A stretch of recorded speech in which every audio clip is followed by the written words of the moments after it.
যারা ওয়েব অ্যাপে আছো এবং যারা ফেসবুকে আছো তারা একটু কমেন্ট করে জানিয়ে দাও যে আমার সাউন্ড ঠিকঠাক মতো শোনা যাচ্ছে কিনা এবং ভিডিও ঠিকঠাক মতো দেখা যাচ্ছে কিনা। দেখো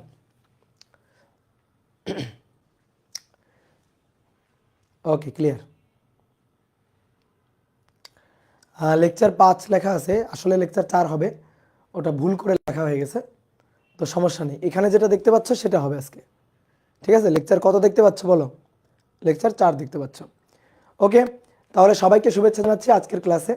আজকে আমরা নিউটনিয়ান বলবিদ্যা অধ্যায়ের আমরা চতুর্থ ক্লাসটা করব।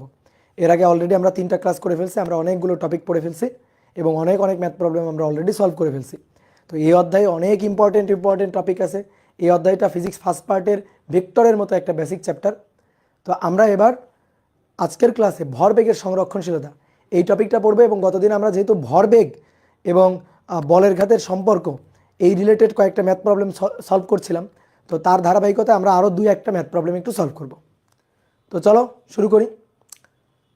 দাদা সাউন্ড প্রবলেম হচ্ছে আমার গলাতে প্রবলেম, ঠিক আছে? ডিভাইসে প্রবলেম না, মেবি আমার গলায় একটু প্রবলেম, মানে একটু চাপা শোনা যাচ্ছে তো, তাই না সাউন্ডটা? তো এটা হচ্ছে আমার গলাতে সমস্যা। সাউন্ড প্রবলেম না, সাউন্ড ঠিক আছে। ওকে,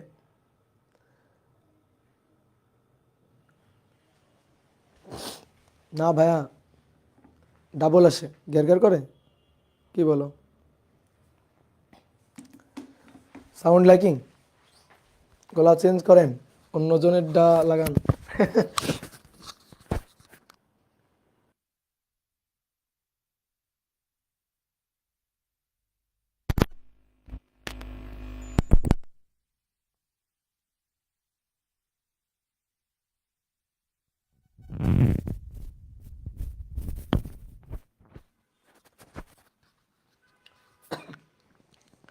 দেখো তো এবার সাউন্ড ক্লিয়ার আছে কিনা, এবার সাউন্ড ক্লিয়ার আছে কিনা দেখো, চলবে। আচ্ছা একটু চালায় নাও, একটু চালা নাও, ঠেলা দাও, ঠেলা দিলেই চলবে, ঠেলা দিলেই চলবে, বুঝছো? ওকে, তাহলে চলো শুরু করি, আর কথা না বাড়াই, শুরু করি, তাড়াতাড়ি পড়ে তাড়াতাড়ি শেষ করে দিই। তো আমরা গত ক্লাসে বলের ঘাতের প্রবলেম সলভ করছিলাম, বলের ঘাত নির্ণয় করাই। তো বলের ঘাত J equal to F T এবং এফ টি ইকুয়াল টু ভরবেগের পরিবর্তন, that is M V minus U, এই হচ্ছে সূত্র ছিল। আশা করি সব কিছু তোমাদের মনে আছে। তো চলো আজকের ক্লাসের প্রথম প্রবলেমটা বলছে যে 50 গ্রাম ভরের একটি পিং পং বল, সংক্ষেপে লিখলাম বল, এটা 32 মিটার উচ্চতা হতে পড়ে 32 মিটার উচ্চতা হতে ভূমিতে পড়ে আবার লাফ দিয়ে 5 মিটার উচ্চতায় উঠে যায়, 5 মিটার উচ্চতায় উঠে যায়। বলের ঘাত নির্ণয় করো, দ্য ম্যাগনিটিউড অফ ইম্পালস নির্ণয় করো, এবং বলা হচ্ছে সংঘর্ষকাল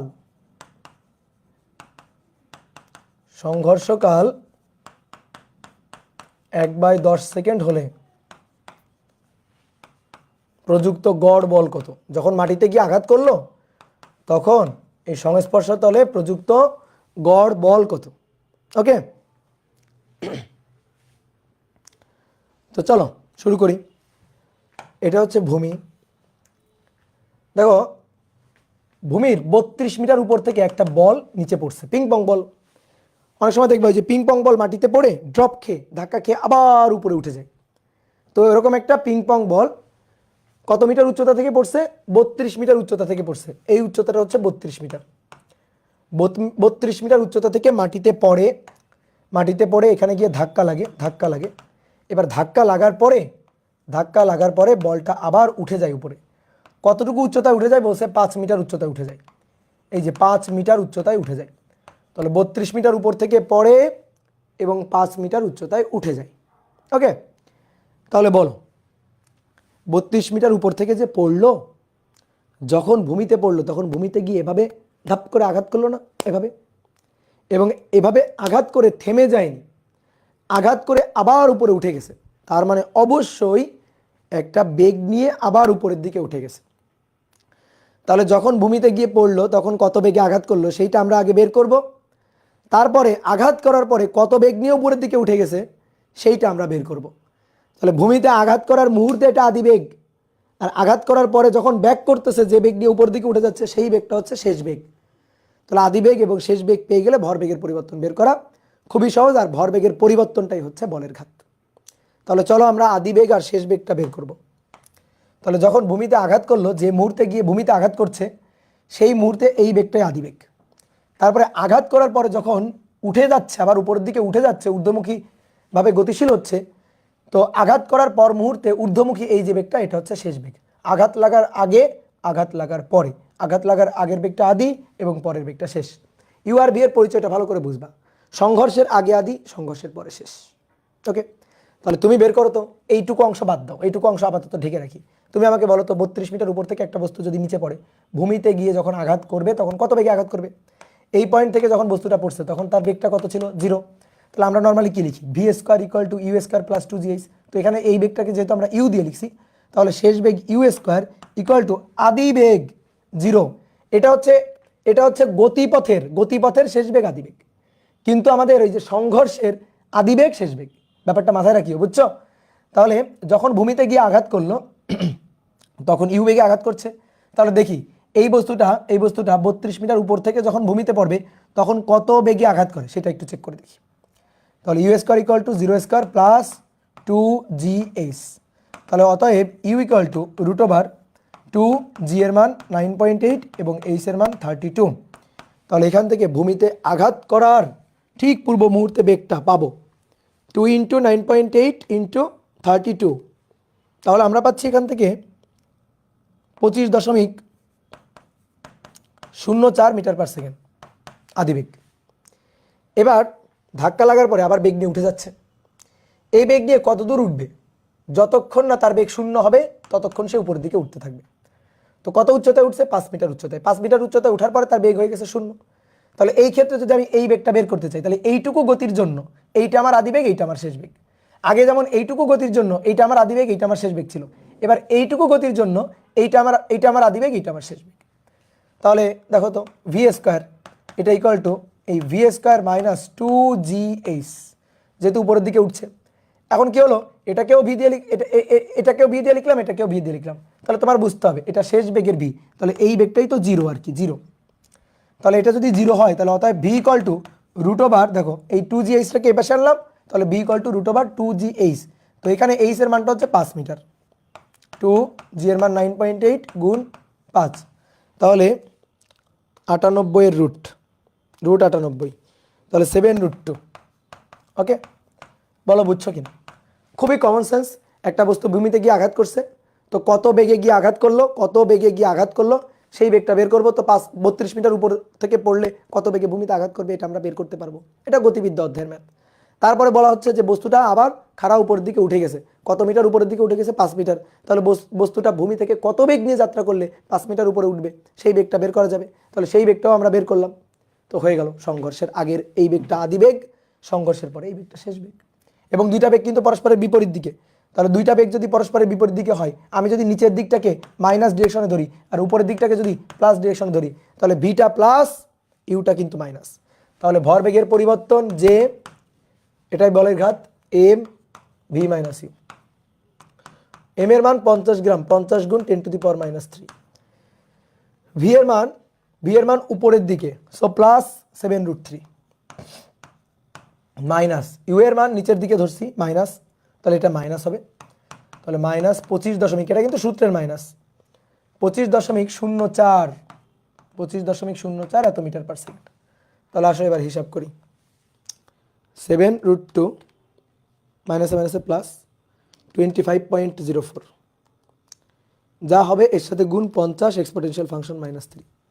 তাহলে 1.7469 এত কেজি মিটার পার সেকেন্ড বা নিউটন সেকেন্ড। ওকে, এবার আমাদের বের করতে বলছে যে যদি সংঘর্ষকাল ভূমির সাথে সংঘর্ষকাল যদি 1/10 সেকেন্ড হয় তাহলে প্রযুক্ত বলের মান কত, এফ কত। তাহলে F equal to J divided by T, কারণ J equal to F T. এই তো হয়ে গেল। তাহলে 1.7469 ডিভাইডেড বাই সংঘর্ষকাল 1/10 সেকেন্ড। তাহলে সংঘর্ষকাল 1/10 সেকেন্ড মানে 17.469 নিউটন। এটাই হচ্ছে ভূমির উপর প্রযুক্ত গড় বল। কত সহজ না? বুঝতে পারছি আমরা?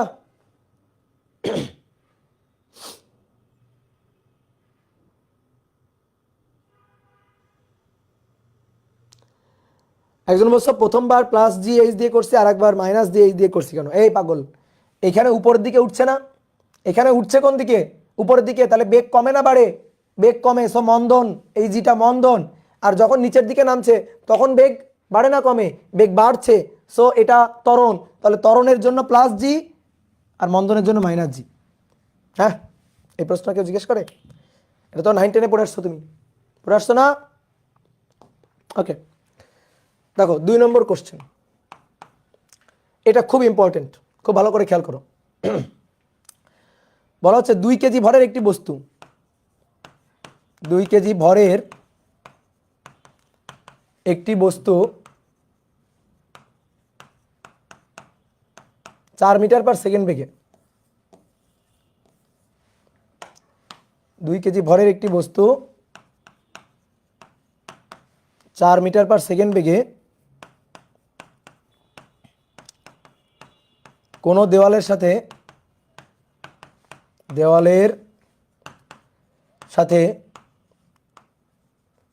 30 ডিগ্রি কোণে ধাক্কা খেয়ে 30 ডিগ্রি কোণে ধাক্কা খেয়ে আবার একই বেগে একই কোণে আবার একই বেগে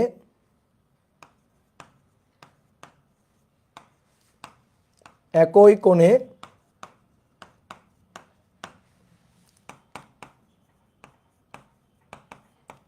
বিপরীত দিকে ফিরে যায়, বিপরীত দিকে ফিরে যায়, তাহলে প্রযুক্ত বলের ঘাত কত? দ্য ম্যাগনিটিউড অফ ইম্পালস কত? খুবই সুন্দর একটা কোশ্চেন। তাহলে দেখো আমি একটু চিত্র এঁকে দিই। এখানে কোনো মতে বাংলা কথাটা লেখা আছে, এটাকে আর একটু সুন্দর করে চিত্র এঁকে দিই। দেখো এটা হচ্ছে একটা দেওয়াল, একটা দেওয়াল। তুমি আগে আঁকবা না, আমি একটু 3D চিত্র আঁকার ট্রাই করছি আর কি। যে এটা হচ্ছে একটা দেওয়াল,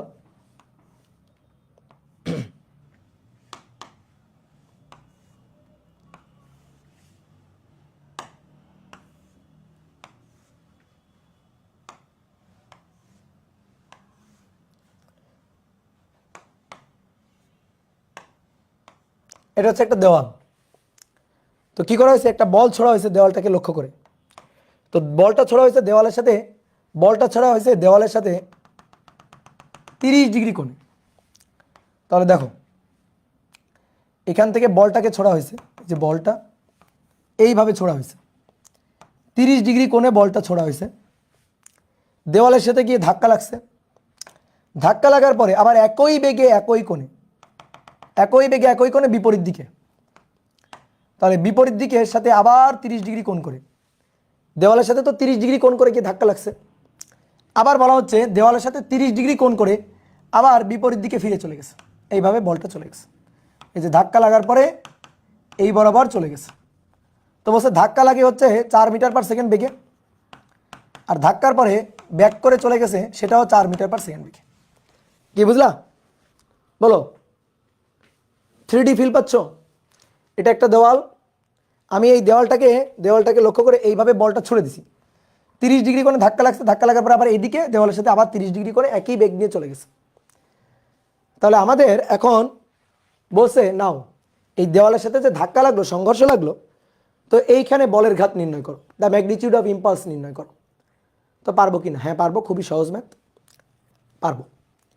তাহলে কিভাবে করতে হবে দেখি। ওকে, তাহলে দেখো এটা তো 3D চিত্র, এটা হচ্ছে এই যে টপ ভিউ, উপর থেকে দেখে আঁকা আর কি। তো এটাকে আমরা আমাদের মতো করে একটু নর্মাল করে চিত্রটা আঁকি। মনে করো টপ ভিউ, তুমি উপরে বসে আসছো, এই দেওয়ালের উপরে তুমি বসে আসছো, হ্যাঁ। তো দেওয়ালের উপর বসে তুমি যেটা দেখতেছো আমরা সেইটা আঁকবো। দেওয়ালের উপর বসে তুমি যেটা দেখতেছো, এই যে দেওয়ালটা, এটা হচ্ছে দেওয়ালের লম্ব রেখা। ওকে, তাহলে বলটাকে ছুড়ে দেওয়া হয়েছে, এই যে বলটা, এটা হচ্ছে টপ ভিউ, উপর থেকে দেখা হচ্ছে। তো এখানে গিয়ে বলটা আঘাত করছে, আঘাত করছে, আঘাত করার পরে আবার এই দিক বরাবর চলে গেছে, আবার এই দিক বরাবর চলে গেছে। ওকে, তাহলে কত বেগে আঘাত করছে? 4 মিটার পার সেকেন্ড বেগে। তো এটা আমার ইউ, আদি বেগ। এই কোণটা 30 ডিগ্রি, এই কোণটা 30 ডিগ্রি। কত বেগে চলে গেল? ভি, শেষ বেগ। মানটা কত? 4 মিটার পার সেকেন্ড। দেখো এর আগে যে ম্যাথগুলো আমরা করছিলাম, সেগুলো হচ্ছে একমাত্রিক ক্ষেত্রের ম্যাথ, কিন্তু এটা হচ্ছে দ্বিমাত্রিক ক্ষেত্রের একটা ম্যাথ। এবার দেখো যে সরল রেখা বরাবর গিয়ে ধাক্কা লাগলো, ওই সরল রেখা বরাবর আর গতিটা নেই, বা ঠিক তার বিপরীত দিকে গতিটা নেই, একটা অ্যাঙ্গেল করে আছে। একটা দ্বিমাত্রিক ক্ষেত্র, তুমি দেওয়ালের উপরে বসে যদি চিত্রটা আঁকো তাহলে তুমি এরকম দেখতে পারবা, এটা টপ ভিউ, এটা দেওয়াল, বল গিয়ে আঘাত করে এ বরাবর চলে গেছে। তাহলে বলের ঘাত বের করতে হবে। বলের ঘাত ভরবেগের পরিবর্তন, দেখো বের করার অনেক ওয়ে আছে, তা আমি তোমাকে একটা একটা করে দেখাই। এটা বের করার অনেক ওয়ে আছে। তাহলে শোনো, প্রথমে শোনো, দেখো যে হচ্ছে ভরবেগের পরিবর্তন, বলের ঘাত, ভর আর বেগের ভর আর বেগের গুণফল হচ্ছে ভরবেগ। তাহলে ভর এম আর বেগের পরিবর্তন ভি মাইনাস ইউ, এটাই তো ভরবেগের পরিবর্তন। ভরবেগ ভেক্টর রাশি, এম তো স্কেলার রাশি, তাহলে ভি হচ্ছে ভেক্টর রাশি, ইউ হচ্ছে ভেক্টর রাশি। তাহলে এই হিসাবটা তো ভেক্টর হিসাব আসলে, তাই না? বেগ কি রাশি? ভেক্টর রাশি। তাহলে বেগের যখন বিয়োগ করতে হয় তখন কিভাবে করতে হয়? ভেক্টর নিয়মে করতে হয়। স্কেলার নিয়মে তো ভেক্টর রাশির যোগ বিয়োগ করা যায় না। তাহলে আমাদের লব্ধির হিসাব নিকাশ করতে হবে। এই কারণে দেখো এর আগে যতগুলো ম্যাথ আমরা করছি সবগুলো ম্যাথে বেগের ক্ষেত্রে কিন্তু আমরা ডিরেকশন দিয়ে করছিলাম। যে ধরো সামনের দিকে যাচ্ছে তাহলে বেগটা পজিটিভ, আবার বিপরীত দিকে ব্যাক করে আসলো তাহলে বেগের আগে মাইনাস দিতাম। এই যে ভেক্টর রাশি বিধায় এইভাবে হিসাব নিকাশ করছি, স্কেলার রাশি হলে এভাবে হিসাব নিকাশ করতাম না। কিন্তু এবার ব্যাপারটা করছে, এবার সরল রেখা, একই সরল রেখায় নেই যে সামনের দিক প্লাস পিছনের দিকে আসলে মাইনাস, এভাবে দিব, এটা আর উপায় নাই। তাহলে একেবারে হাতে কলমে ভেক্টরের হিসাব করতে হবে। তাহলে এখন লাগবে ভেক্টর অধ্যায়ের জ্ঞান, এই ছাড়া আর কিছু না। কি ক্লিয়ার? এখন লাগবে ভেক্টর অধ্যায়ের জ্ঞান, এই ছাড়া আর কিছু না। তাহলে আমাদের ভেক্টর বিয়োগ করতে হবে, ভেক্টর হিসাব নিকাশ করতে হবে। তাহলে ভাইয়া একটু খেয়াল করে দেখো, আমরা ভেক্টরের হিসাব নিকাশ মানে ভেক্টরের বিয়োগ, এখানে দেখো ভি মাইনাস ইউ, এটা করতে হবে। তা আমরা ভেক্টরের বিয়োগ তো পারি না। পারি? ভেক্টরের বিয়োগ পারি? পারি। আমরা ভেক্টরের যোগের মাধ্যমে বিয়োগ পারি। মানে বিয়োগ করতে বলছে তো করব, সমস্যা নাই, যোগের মাধ্যমেই বিয়োগ করব। তো কেমনে দেখো, তাহলে J equal to M V, এটা মাইনাস, তো so plus minus U, plus minus U. দেখো তো এইভাবে লিখতে পারি কি? তাহলে আমরা ভি এর সাথে ইউ এর বিপরীত ভেক্টরের যোগ করব। ভেক্টর অধ্যায় কিন্তু পড়াইছি এগুলা। ভি এর সাথে ইউ এর বিপরীত ভেক্টরের যোগ করব, যোগ করে লব্ধি বের করব। তাহলে এইখান থেকে এটা হচ্ছে আমাদের ডেল ভি, এটা হচ্ছে আমাদের ডেল ভি। তাহলে জে, এটা জে এম, এটা হচ্ছে আমাদের ডেল ভি ভেক্টর, বেগের বিয়োগফল আর কি, বেগের পার্থক্য। তাহলে আমাদের যখন বলের ঘাতের মান লাগবে তখন জে এম ডেল ভি এর মানটা দরকার, জাস্ট মানটা দরকার। তাহলে আসো হিসাব নিকাশ করি, এখানে বিয়োগ করব। তো ভেক্টর কি কি এই লাইনটার বাংলা তর্জমা করো, ভি এর সাথে ইউ এর বিপরীত ভেক্টরের লব্ধি করব। ভি এর সাথে ইউ এর বিপরীত ভেক্টরের লব্ধি, এটা আমাদের ভিউ, সরি ভি, এটা আমাদের ইউ, ঠিক আছে? এটা আমাদের বি, এটা আমাদের ইউ। তাহলে এখন এখন কি করতে হবে বলা হচ্ছে, ইউ এর বিপরীত ভেক্টরের সাথে ভি এর লব্ধি করতে হবে। আসো, বিপরীত ভেক্টর নিতে হয় কিভাবে? দিকটা ঘুরাই দিলে হয়ে যায়। এটা ইউ ভেক্টর, আদিবেগ ভেক্টর, এটাকে জাস্ট উল্টাই দিব, উল্টাই দিব, উল্টাই দিলে সেটা মাইনাস ইউ ভেক্টর হয়ে যাবে। এই যে উল্টাই দিলাম। তাহলে এটা কিন্তু এখন ইউ ভেক্টর নেই, মাইনাস ইউ ভেক্টর, বাট মান কিন্তু 4 মিটার পার সেকেন্ড আছে, মান কিন্তু চেঞ্জ হয়নি, দিকটা ঘুরে গেছে জাস্ট। তাহলে এই কোণটা 30 হলে এই কোণটা 30, আর এটা হচ্ছে ভি, এটা ভি। তাহলে এটা ভি, মান কত? মান হচ্ছে 4 মিটার পার সেকেন্ড, মানের কিন্তু কোনো চেঞ্জ হয়নি। তাহলে এটা 30। তাহলে আমি বেগটাকে উল্টাইলাম, দেখো তো আদি বেগটাকে উল্টাইলাম, উত্তর হচ্ছে হ্যাঁ। আর এটা শেষ বেগ, তাহলে এই যে এটার সাথে এটার লব্ধি করে দিতে হবে, এটার সাথে এটার লব্ধি করে দিতে হবে। তাহলে চিন্তা করো তো, 4 metre per second 4 metre per second, তাদের মধ্যবর্তী কোণ কত খুঁজে বের করো তো। এটা 30 হলে এটা 60, এটা 30 হলে এটাও 60, তাহলে তাদের মধ্যবর্তী কোণ 120 ডিগ্রি। তাহলে এটা 4 মিটার পার সেকেন্ড, এটা 4 মিটার পার সেকেন্ড। তাহলে আসো এদের লব্ধি করি, আর এদের লব্ধিটাই পাবো কিন্তু আমি ডেল ভি ভেক্টর, বুঝলাম? এদের লব্ধিটাই পাবো কিন্তু ডেল ভি ভেক্টর, এই যে ডেল ভি। তাহলে ডেল ভি এর মান লাগবে আমার, তাই না? দেখো ভি প্লাস মাইনাস ইউ, এটাই হচ্ছে ডেল ভি। তাহলে ভি এর সাথে ইউ এর বিপরীত ভেক্টরের লব্ধি করতে হবে, তো তাই করছি, ইউটাকে উল্টাই দিলাম, উল্টাই দিয়ে লব্ধির হিসাব করব। তাহলে ডেল ভি এটা equal to root over 4 square plus 4 square, 4 square plus 4 square, 2 into 4 into 4 cos 60 60 120 degree, 60 60 120 degree. Okay, তাহলে আসো এখান থেকে আসবে 4 metre per second, 4 metre per second. এটা আমরা জানতাম, তুমি তো হিসাব করে ফেললা, এটার আমি উত্তর জানতাম আগে থেকে। এটা যে 4 হবে, কিভাবে এটা 4 হবে? এটা যে 4 হবে, এটা কিভাবে 4 হবে? দুটি সমান মানের ভেক্টর, সমান মানের ভেক্টর, তাদের মধ্যবর্তী কোণ 120 ডিগ্রি হলে, দুটি সমান মানের ভেক্টরের মধ্যবর্তী কোণ 120 ডিগ্রি হলে, ঠুটস্থ কথা, ভেক্টর অধ্যায়ে পড়েছি তোমার, তাদের লব্ধির মানও হয় সমান। তাহলে দুটি সমান মানের ভেক্টর মধ্যবর্তী কোণ 120 ডিগ্রি হলে লব্ধির মানও হবে তাদের মানেরই সমান, 4 4 4ই হয়েছে। ওকে, তাহলে আসো জে বের করতে হবে, জে। তাহলে এম, এই দেখো এম ডেল ভি এর মান, ঠিক আছে, এম ডেল ভি ভেক্টরের মান, এম এর মান 2 কেজি আর ডেল ভি এর মান 4। তাহলে the magnitude of impulse is 4 KG metre per second, the magnitude of impulse is 4 KG metre per second. Done হয়ে গেল। তাহলে এটা হচ্ছে একটা নিয়ম। এবার আর একটা কি নিয়মে করা যায়? ভেক্টরের উপাংশ বিভাজন দিয়ে করা যায়, ভেক্টরের উপাংশ বিভাজন দিয়ে করা যায়। তাহলে চলো তো আমরা ভেক্টর উপাংশ বিভাজন দিয়ে করতে পারি কিনা। ঠিক আছে, অনেকেই মনে করো অনেক অনেক জায়গায় মানে যে কোনো একটা ভাবে তুমি সলভ দেখো। আসলে তোমাদের যে সমস্যাটা হয় সেটা হচ্ছে তোমরা বইয়ের সলভ তাড়াতাড়ি দেখে ফেলো, একটা প্রবলেম নিজে করার আগে, নিজে চিন্তা ভাবনা করে ভাবার আগে বইয়ে, গাইডে, টেস্ট পেপারে বিভিন্ন জায়গায় কি সলভ করছে এটা দেখে ফেলো। এই কারণে তুমি কি করো, নিজের মাথা থেকে কোনো চিন্তা আসে না, তুমি ওই বইয়ের সলভটা দেখে নিজে নিজে মনে করো যে করো। অনেকে ভাবো কি আমি বইয়ের সলভ দেখে তো বুঝে গেছি, আসলে বইয়ের সলভ দেখে বুঝলেও তুমি মুখস্থ করছো, ঠিক আছে, বুঝলেও তুমি মুখস্থ করছো। তাহলে চলো এবার অর ওই ম্যাথটাই করবো, অর অন্য আরেকটা প্রসেস। ওকে, এটা হচ্ছে দেওয়াল, দেওয়ালের উলম্ব রেখা। তাহলে এটা হচ্ছে বলটা দেওয়ালের সাথে গিয়ে ধাক্কা লাগলো 4 মিটার পার সেকেন্ড বেগে, এটা 4, এটা আমাদের ইউ, এই কোণটা 30। আবার যখন ব্যাক করছে তখন 4 মিটার পার সেকেন্ড বেগেই ব্যাক করছে, এই কোণটা 30 ডিগ্রি নিয়ে। ওকে, তাহলে আসো দেখো আমরা কি করব। তোমরা যেহেতু প্রজেক্টাইল মোশন করছো, দ্বিমাত্রিক গতি পড়ছো, তো ভাই তোমরা দ্বিমাত্রিক গতিতে কি কাজ করছো? দ্বিমাত্রিক গতিতে যখন হিসাব নিকাশ করছো, প্রজেক্টাইল মোশনের যখন হিসাব নিকাশ করছো, তখন এক্স অক্ষ বরাবর এবং ওয়াই অক্ষ বরাবর কম্পোনেন্ট মানে উপাংশে বিভাজন করে হিসাব করছো না? একবার এক্স অক্ষের হিসাব, একবার ওয়াই অক্ষের হিসাব, আদি বেগ মানে একবার এক্স অক্ষ বরাবর নিয়ে তারপরে শেষ বেগ সরণ বের করছো, আদি বেগ ওয়াই অক্ষ বরাবর নিয়ে ত্বরণ ওয়াই অক্ষ বরাবর নিয়ে তারপর ওয়াই অক্ষ বরাবর শেষ বেগ সরণ বের করছো, করছো না?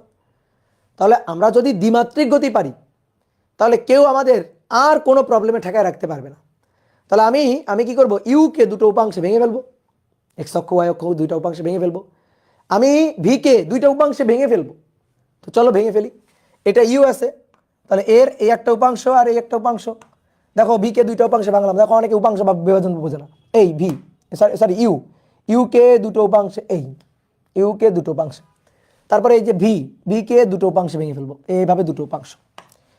তাহলে এই কোণটা 30 হলে এই কোণটা যদি 30 হয়, এই কোণটা যদি 30 হয়, এই কোণটাও কিন্তু ভাইয়া 30, ঠিক আছে। তাহলে ইউ এর মান 4, ইউ এর মান 4। তাহলে এদিক বরাবর 4 cos 30, এদিক বরাবর 4 sin 30। কি করলাম, ইউকে আমরা দুটো উপাংশে ভেঙে নিলাম, যার সাথে কোণ তার সাথে কজ। অনেকে আবার ভাবে অনুভূমিকটা মনে হয় কজ হবে, এরকম যদি ভাবো তাহলে মাইট দিব, যেহেতু আমার কাছে ভেক্টর পড়ছে আমি এগুলো কিন্তু ক্লিয়ার করে দিছি। তাহলে এটা ইউ, ইউ এর মান 4, তাহলে 4 যার সাথে কোণ সেই দিকটা হবে কজ উপাংশ, যার সাথে কোণ নেই সেই দিকটা হবে সাইন উপাংশ। তাহলে ইউ এটা যদি ইউ4 হয় তাহলে ভাইয়া এটা ইউ এক্স, ইউ এর এক্স অক্ষ বরাবর উপাংশ, আর এটা হচ্ছে ইউ ওয়াই, ইউ এর ওয়াই অক্ষ বরাবর উপাংশ। ওকে, এবার 4 metre per second, 4 metre per second, এই 4 মিটার পার সেকেন্ড এইটাকে দুটো উপাংশে ভেঙে ফেলি। চলো এইটাকে দুইটা উপাংশে ভেঙে ফেলি, এদিক বরাবর একটা উপাংশ, এদিক বরাবর একটা উপাংশ, আর এই দিক বরাবর একটা উপাংশ। এটা যদি 30 হয় তাহলে এইটা 30। ওকে, তাহলে এবার 4 metre per second, 4 metre per second এর দুটো উপাংশ, তাহলে এটা 4 cos 30, আর এদিকে 4 sin 30। তাহলে এটা ভি এর এক্স অক্ষ সরি ওয়াই অক্ষ বরাবর উপাংশ, আর এটা ভি এর এক্স অক্ষ বরাবর উপাংশ। বুঝলা, উপাংশে বিভাজন করে ফেললাম। তাহলে এবার একবার এক্স অক্ষের হিসাব আর একবার ওয়াই অক্ষের হিসাব, শেষ, ম্যাথ শেষ।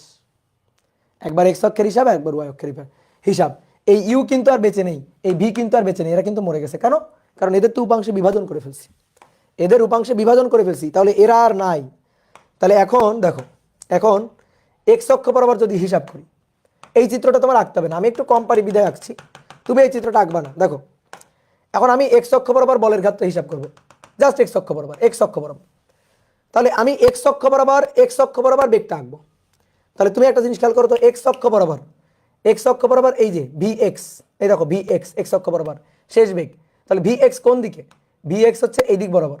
কত? এটা 4 sin 30 ডিগ্রি, ঠিক আছে। এটা রাফ কিন্তু, এটা আমি মুছে দিব একটু পরে।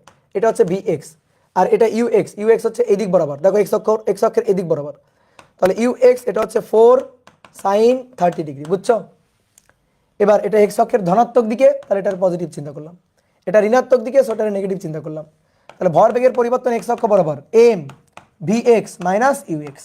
এই যে মানে এই সূত্রটা আমি এক্স অক্ষ বরাবর লিখলাম। দেখো যে এক্স অক্ষ বরাবর ভরবেগের পরিবর্তন, এক্স অক্ষ বরাবর বলের ঘাত, এক্স অক্ষ বরাবর ভরবেগের পরিবর্তন, মান বসাই দিব। এম এর মান কত? 2 কেজি। ভি এক্স, তো ভি এক্স এর মান কত? এইটা কোন দিকে? প্লাসের দিকে। ওকে, তাহলে 4 sin 30। তারপরে মাইনাস ইউ এক্স কত? এইটা কোন দিকে? মাইনাসের দিকে। তাহলে মাইনাস 4 sin 30, মাইনাস 4 sin 30, এই হচ্ছে হিসাব। তাহলে 2 4 sin 30, sin 30 1/2, তাহলে 2 মাইনাসে মাইনাসে প্লাস, তারপর sin 30 1/2, তাহলে এখানে 2, তাহলে 2 প্লাস 2 4, 4 দুগুণে 8, এই যে শেষ অ্যান্সার। বুঝলা? এক্স অক্ষ বরাবর হিসাব। ঠিক একইভাবে আবার ওয়াই অক্ষ বরাবর হিসাব করতে হবে। এবার ওয়াই অক্ষ বরাবর বেগ নিয়ে হিসাব করতে হবে। তো কথা হচ্ছে কি, আমরা তো বড় হয়েছি না, একটু বুদ্ধি থাকতে হবে এখন আমাদের। তাহলে আমরা নতুন করে আবার কেন চিত্র আঁকতে যাবো? এখানেই করে ফেলবো, কোনো সমস্যা নেই, তো এই চিত্রেই করে ফেলবো।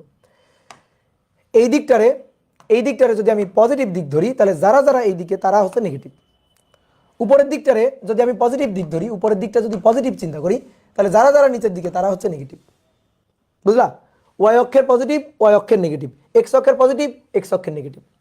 তাহলে আসো এবার যে এক্স অর্থাৎ এক্স অক্ষ বরাবর বলের ঘাত, তাহলে ভাইয়া এক্স অক্ষ বরাবর ভরবেগের পরিবর্তন M B X minus U X. তাহলে এম এর মান 2 কেজি। আসো এবার ভি এক্স, এই যেটা হচ্ছে ভি এক্স কোন দিকে? এদিকে। তাহলে ভাইয়া এটা পজিটিভ মান, আর এটা হচ্ছে ইউ এক্স এইদিকে, সো এটা তাহলে নেগেটিভ মান। তাহলে মান দুইটা এখানে বসাই দিব। 4 sin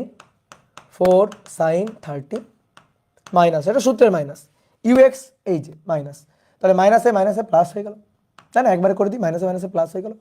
তাহলে 4 sin 30 1/2, sin 30 1/2, তাহলে 2 + 2 4, 4 দুগুণে 8 কেজি মিটার পার সেকেন্ড। কিন্তু এটা কিন্তু অ্যান্সার এখনো আসে নাই, ঠিকঠাক অ্যান্সার এখনো আসে নাই, ঠিকঠাক অ্যান্সার এখনো আসে নাই। এবার ওয়াই অক্ষ বরাবর তুমি শুধু কেন এক্স অক্ষ বরাবর হিসাব করবা? ওয়াই অক্ষ বরাবর কি দোষ করছে? ওয়াই অক্ষ বরাবরও হিসাব করতে হবে। তাহলে M V Y minus U Y, উপাংশে বিভাজন করে একবার এক্স অক্ষের হিসাব একবার ওয়াই অক্ষের হিসাব। এম এর মান 2 কেজি। এইবার আসো ভি ওয়াই, দেখো ভি ওয়াইটা উপরের দিকে, সো এটা পজিটিভ। এবার আসো এইদিকে দেখো, মজার ব্যাপার এখানে দেখো, ইউ ওয়াই কোন দিকে, উপরের দিকে, সো এটাও পজিটিভ। নিচের দিকে না কিন্তু, ইউ ওয়াইটা কিন্তু উপরের দিকে, সো এটা পজিটিভ। তাহলে ভি ওয়াই এর মান 4 cos 30 মাইনাস ইউ ওয়াই এর মান 4 cos 30। এটা সূত্রের মাইনাস, এটাও যায়, এটাও তাই বিয়োগ করলে কত, 0। ওয়াই অক্ষ বরাবর ভরবেগের কোনো পরিবর্তন হয়নি। তাহলে বলের ঘাত J equal to root over J X square, এই যে এক্স অক্ষ বরাবর J X square J Y square, বলের ঘাতের লব্ধি বলের ঘাত আর কি। তাহলে এটা হচ্ছে 8 স্কোয়ার প্লাস 0 স্কোয়ার, তার মানে 8 K G metre per second, 8 K G metre per second. এটা হচ্ছে বলের ঘাত। ওকে, বুঝতে পারছো? গুড। তাহলে এইভাবে হিসাব করেও দেখো 8 আসছে। এখন কারো যদি এটা ভালো লাগে তুমি করবা এটা, কারো যদি এটা ভালো লাগে তাহলে সে এটা করবে। তবে আমার কাছে এটাই সহজ, এটা সহজ লাগছে আমার কাছে। ঠিক আছে, তোমার কাছে যদি এটা সহজ লাগে তুমি করবা, কোনো সমস্যা নেই। উপাংশে বিভাজন করে ফেলবা, উপাংশে বিভাজন করলে ম্যাথ শেষ। ফার্স্টেরটা ইজি, ইয়েস আমার কাছেও ফার্স্টেরটা ইজি লাগে। ঠিক আছে, তোমাদের কাছেও ফার্স্টেরটা ইজি লাগবে, স্বাভাবিক। ওকে, এবার দেখো, এবার আরেকটা মেথড আছে, সেটা হচ্ছে ভেক্টর মেথড। ঠিক আছে, তো সবাই ভেক্টর মেথডে অভ্যস্ত না, কিন্তু ভেক্টর মেথড এটা সবচেয়ে ইজি, বুঝছো? দাঁড়াও চিল্লাপাল্লা করো না, ভেক্টর মেথড এটা সবচেয়ে ইজি। ঠিক আছে, ভেক্টর মেথড। তাহলে আরেকটা মেথড আছে, কি মেথড? Vector method. তাহলে একটু সাইডে সরাই একটু ভেক্টর মেথডটা দেখাই দিই নাকি পরের পৃষ্ঠে যাব? অর নাও, শুরু যখন করছি শেষ করেই ছাড়বো, নাও অর। তোমাদের আর আলাদা চিত্র আগে লাগবে না আর কি আঁকা। ঠিক আছে, আমি ছোট মানুষ, আমি কম পারি, তাই আমি চিত্র আঁকি। তোমরা তো বড় মানুষ, তোমরা তো বেশি পারো। ঠিক আছে, তোমরা তো সেই ট্যালেন্ট, সো তোমাদের আঁকা লাগবে না। দেখো এই বরাবর গিয়ে ধাক্কা লাগছে, তারপরে ধাক্কা লাগার পরে এই বরাবর চলে গেছে, কত বেগে? 4 মিটার পার সেকেন্ড বেগে। ওকে, তাহলে তুমি ভেক্টর ফরম্যাটে করতে চাও, একেবারে ভেক্টর ফরম্যাটে। তাহলে এই কোণটা 30, এই কোণটা 30। তাহলে ভেক্টর ফরম্যাটে করা মানে কি, ওই উপাংশে বিভাজনই করা আসলে। এটা 30, এটা যদি 30 ডিগ্রি হয়, সো এটা 30 ডিগ্রি, এটা 30 ডিগ্রি। ওকে, তাহলে এটাকে দুইটা উপাংশে ভাঙবো আর কি। ঠিক একইভাবে এইখানেও তাই, দুইটা উপাংশে ভাঙবো, এটা 30, এটা 30, দুইটা উপাংশে ভাঙবো। তাহলে এটা ভি এক্স 4, এটা কজ 4 cos 30, আর এটা 4 সাইন 30। এদিকে 4, ইউ এর মান কত? 4, এই যে ইউ এর মান 4। তাহলে 4কে এটাকে উপাংশে ভাঙলে 4 cos 30, 4 sin 30। এইবার তুমি একটা কাজ করো, ভেক্টর বানাও। এই দিক তো ভাই আমাদের এক্স অক্ষ, এই দিক কি আমাদের এক্স অক্ষ, আর এদিক কি আমাদের মাইনাস এক্স অক্ষ, এদিকে আমাদের প্লাস ওয়াই অক্ষ, এদিক কি আমাদের মাইনাস ওয়াই অক্ষ, বুঝলা? এই যে এখানে একটু মার্ক করে রাখি, এদিকে আমাদের প্লাস এক্স অক্ষ। তাহলে এই দিক বরাবর যারা তারা মাইনাস এক্স অক্ষ, এদিক বরাবর যারা তাহলে প্লাস ওয়াই অক্ষ, তাহলে এই দিক বরাবর যারা থাকবে তারা মাইনাস ওয়াই অক্ষ। ঠিক আছে, তাহলে আসো, তাহলে এটা আমার শেষ বেগ ভি, এটা আমার শেষ বেগ ভি। তাহলে ভি কে ভেক্টর ফরম্যাটে বানাবো, ভি ইকুয়াল টু দেখো, ভি ইকুয়াল টু এটা এক্স অক্ষের ধনাত্মক দিকে, তাহলে 4 sin 30 I cap. Okay, plus এইটা ওয়াই অক্ষের দিকে, তাহলে 4 cos 30 জে ক্যাপ, এত মিটার পার সেকেন্ড। এবার ইউ কে ভেক্টর ফরম্যাট বানাবো, ইউ। তাহলে ইউ হচ্ছে এটা 4 এদিক বরাবর এক্স অক্ষের ঋণাত্মক দিক, তাহলে -4 sin 30 আই ক্যাপ। ওকে, ঠিক আছে, এটা ওয়াই অক্ষ বরাবর উপরের দিকে, তাহলে +4 প্লাস কিন্তু উপরের দিকে যেহেতু প্লাস, তাহলে +4 cos 30 জে ক্যাপ। ওকে, তাহলে আমাদের লাগবে ভরবেগের পরিবর্তন জে, এটা হচ্ছে M V minus U, vector format একেবারে দেখো উপরে সবগুলোর উপরে ভেক্টর চিহ্ন আছে। তাহলে এম এর মান কত? এম এর মান 2 কেজি, ভি হচ্ছে এইটা, তাহলে 4 sin 30, তো 4 sin 30 আই ক্যাপ, একবারে লিখি 4 sin 30 মানটা একবারে লিখে আসো। 4 sin 30 মানে হাফ, তার মানে 2 আই ক্যাপ। তারপরে cos 30 মানে √3/2, √3/2, তার মানে 2√3, 2√3, তাহলে plus 2√3 J cap. Line cap দেওয়া শিখতে হবে, তুমি বড় হয়েছো না এখন। এটা কিন্তু মাইনাস ইউ, এই যে মাইনাস ইউ এটা, তাহলে এটা যদি বিয়োগ করি, দাঁড়াও একটা লাইন একটু গ্যাপ দিই, মানে গ্যাপ না দিই আর কি। এই যে এটা ভি বসালাম, এটা ভিটা বসালাম, এবার ইউটা বসাবো। তাহলে ইউ তো এটা, তাহলে ইউ হচ্ছে মাইনাস, এটা সূত্রের মাইনাস, আর এই যে মাইনাস 4 sin 30, তাহলে মাইনাস 2 আই ক্যাপ, আর cos 30 √3/2, তাহলে প্লাস 2√3 জে ক্যাপ, এত। তাহলে 2, দেখো এটা যোগ করে দিয়ে আসো, 2 আই ক্যাপ 2√3 জে ক্যাপ, মাইনাসে মাইনাসে plus 2 I cap minus 2√3 J cap. তাহলে এইটা আর এইটা না করছে, তাহলে 2 2 4, তাহলে 2 2 4, 2 × 4 আই ক্যাপ, তাহলে 4 দুগুণে 8, 8 আই ক্যাপ। তাহলে এটা হচ্ছে একেবারে ভেক্টর ফরম্যাটে চলে আসছে, এত কেজি মিটার পার সেকেন্ড অথবা এত নিউটন সেকেন্ড। আমি দা ম্যাগনিটিউড অফ ইম্পালস চাই, দ্য ম্যাগনিটিউড অফ ইম্পালস, অর্থাৎ বলের ঘাতের মান, 8 কেজি মিটার পার সেকেন্ড, বলের ঘাতের মান 8 কেজি মিটার পার সেকেন্ড। বুঝতে পারছো? ঠিক আছে, এখন যেভাবে করবা, তোমার যেটা ভালো লাগে করবা, কিন্তু আমার স্টুডেন্ট হিসাবে তোমার বস হইতে হবে, সহজ কথা। ঠিক আছে, তোমার ম্যাথ প্রবলেম সলভ করার টেকনিকের বস হইতে হবে তোমার। ঠিক আছে, ওকে। তাহলে চলো, মোটামুটি আমাদের বলের ঘাত, এই টপিক রিলেটেড ম্যাথ প্রবলেমগুলো সলভ হইল। ঠিক আছে, তাহলে চলো এবার আমরা নতুন একটা টপিক পড়বো আজকে। সেই টপিকের নাম হচ্ছে ভরবেগের সংরক্ষণশীলতা। 9, 10-এ পড়া সহজ একটা টপিক, ভরবেগের সংরক্ষণশীলতা। ভরবেগের সংরক্ষণশীলতা কি বলে? বাহ্যিক বল ক্রিয়া প্রতিক্রিয়া ছাড়া অন্য কোনো বাহ্যিক বল যদি কোনো বস্তুর উপর ক্রিয়া না করে, তাহলে ভরবেগ সংরক্ষণশীল থাকবে। তাহলে কথাটা একটু লিখিত, ক্রিয়া প্রতিক্রিয়া ছাড়া, ক্রিয়া প্রতিক্রিয়া, এই ক্রিয়া প্রতিক্রিয়া, এই দুইটা বল, ক্রিয়া প্রতিক্রিয়া ছাড়া অন্য কোনো বাহ্যিক বল ক্রিয়া না করলে, অন্য কোনো বাহ্যিক বল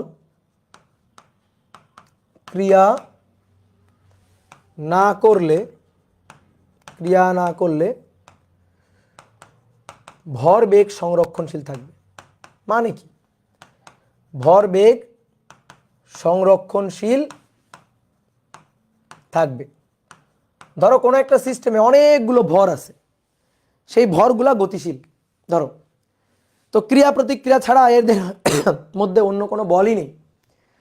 তাহলে ক্রিয়া প্রতিক্রিয়া ছাড়া যদি কোনো ধরনের বল প্রযুক্ত না হয়, তাহলে সেই ক্ষেত্রে এই টোটাল সিস্টেমের মধ্যে যতগুলো ভর থাকবে থাকুক, তাদের ভাইয়া ভরবেগ সংরক্ষণশীল থাকবেই, মাস্ট কনফার্ম, ভরবেগ সংরক্ষণশীল থাকতেই হবে।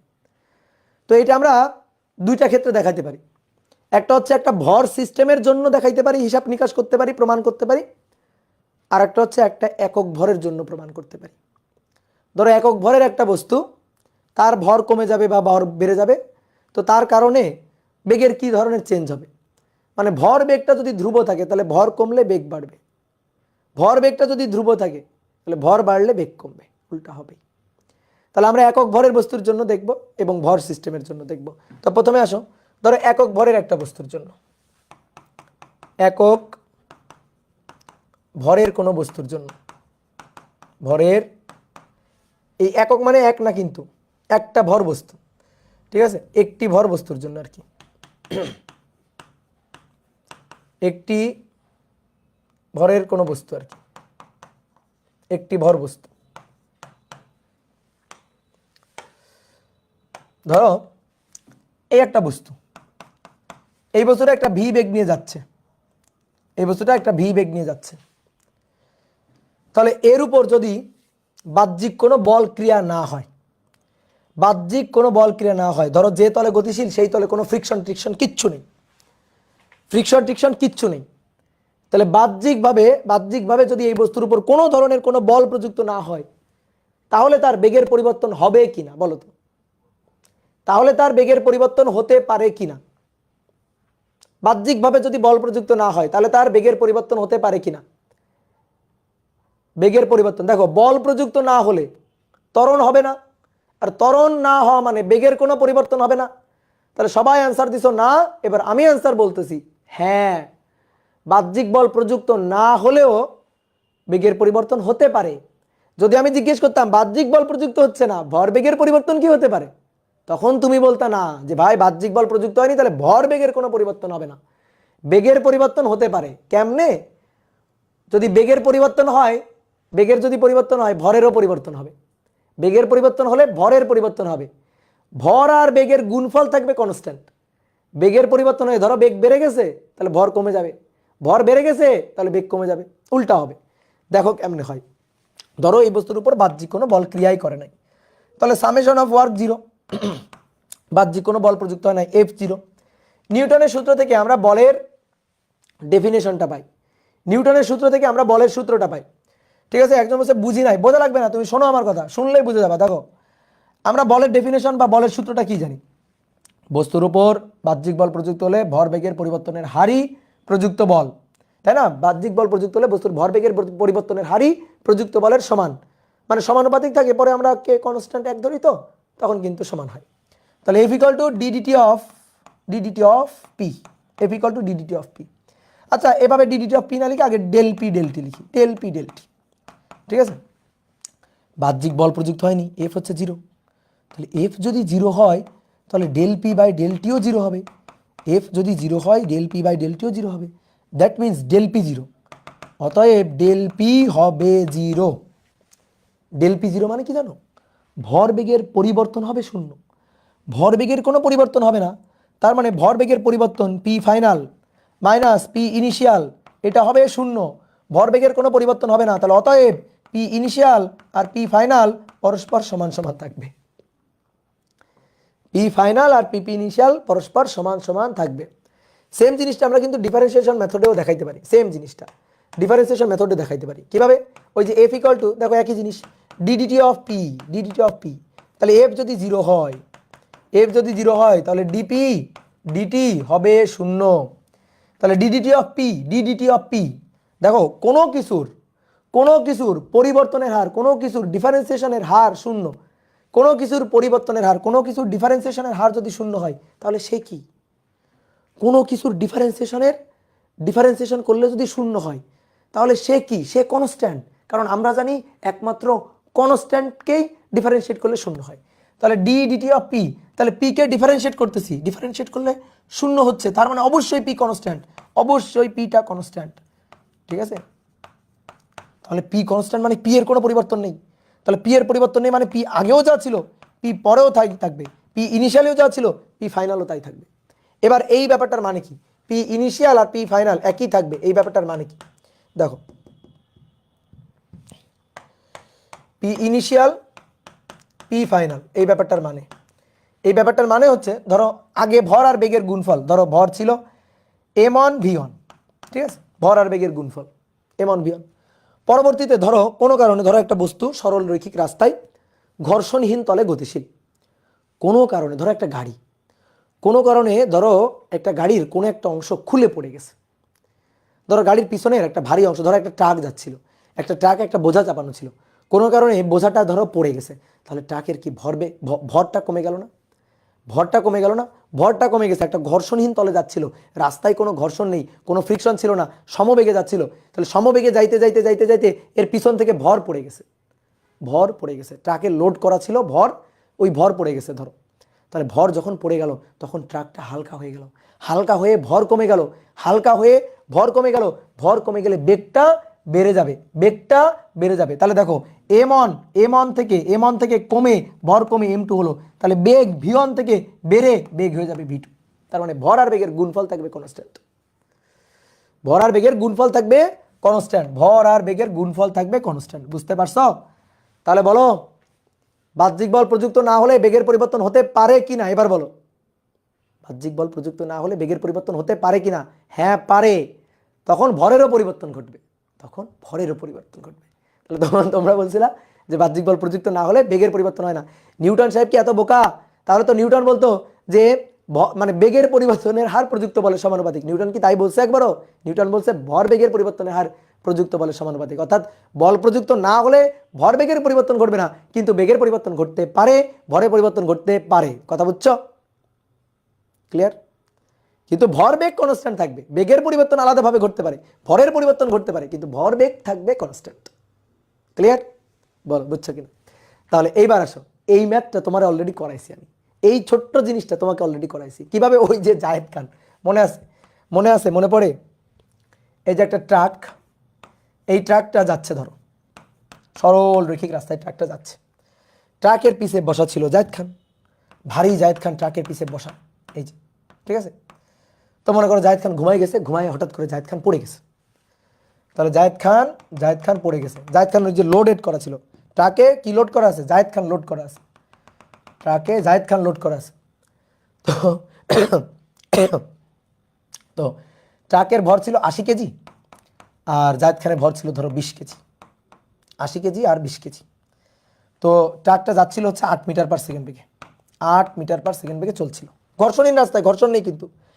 এবার জায়েদ খান ঘুমায় গেছে, ঘুমায় হঠাৎ করে ট্রাক থেকে ধপাস করে পড়ে গেছে, ট্রাক থেকে ধপাস করে পড়ে গেছে। ট্রাক থেকে কিন্তু লাভ দেয় নাই, লাভ দিলে কিন্তু ঘটনা ভিন্ন। জাস্ট পড়ে গেছে, জাস্ট ঘুমাইছিল, ঘুমায় ধপাস করে পড়ে গেছে। তাহলে ট্রাক এখন খালি হয়ে গেছে, অর্থাৎ 20 কেজি ভর ফেলে দিছে। তাহলে 20 কেজি ভর ফেলে দিলে এখন ভর টিকে আছে 80 কেজি, 80 কেজি ভর টিকে আছে। তাহলে এখন বলো তো, এখন ট্রাকের যে বেগটা, সেই বেগটা কত হবে? তাহলে এই বেগটাকে আমরা V2 বলি, তাহলে এই বেগটা আমাদের V1। তাহলে আগের ভরটাকে আমরা M1 বলি, এখনকার ভর হচ্ছে আমাদের M2। তাহলে M1 মানে শুধু 80 কেজি না, তাহলে দেখো M1 মানে হচ্ছে 80 যোগ 20, 80 যোগ 20 100 কেজি। তাহলে M1 বাহ্যিকভাবে কোনো বল প্রযুক্ত হয়নি, জাস্ট ভর খুলে পড়ে গেছে, জাস্ট জায়েদ খান খুলে পড়ে গেছে। M1 V1, M2 V2। তাহলে M1 এর মান 80 আর 20 100, আর V1 এর মান 8। তাহলে M2 এর মান 80, V2 এর মান কত? V2 এর মান বের করতে হবে। তাহলে V2 এর মান দেখো তো 10 আসছে কিনা? হ্যাঁ, V2 এর মান আসছে 10। হ্যাঁ, স্বাভাবিক গাড়ির বেগ তো বেড়ে যাবেই। জায়েদ খান পড়ে গেছে, গাড়ি হালকা হয়ে গেছে, তাহলে হালকা হয়ে গেলে তো বেগ বেড়ে যাবেই, তো সেটাই হয়েছে। তাহলে ভর এবং বেগের গুণফলটা কনস্ট্যান্ট, ভর বেগটা কনস্ট্যান্ট, ইনিশিয়াল ভরবেগ ফাইনাল ভরবেগ পরস্পর সমান সমান, বাট বেগের পরিবর্তন ঘটছে, ভরের পরিবর্তন ঘটছে। কি ক্লিয়ার? বুঝতে পারছো? জায়েদ খান শুধু পড়ে যায় কেন? জায়েদ খানের কাছে শুনতে হবে জায়েদ খান কেন শুধু পড়ে যায়। ঠিক আছে? ওর জন্মই হয়েছে পড়ে যাওয়ার জন্য এবং ডিগবাজি খাওয়ার জন্য।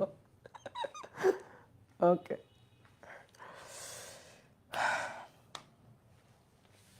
তাহলে চলো এবার আসো, এবার একটা ভর সিস্টেমের জন্য, একটি ভর সিস্টেমের জন্য ভরবেগের সংরক্ষণশীলতা, ভর সিস্টেমের জন্য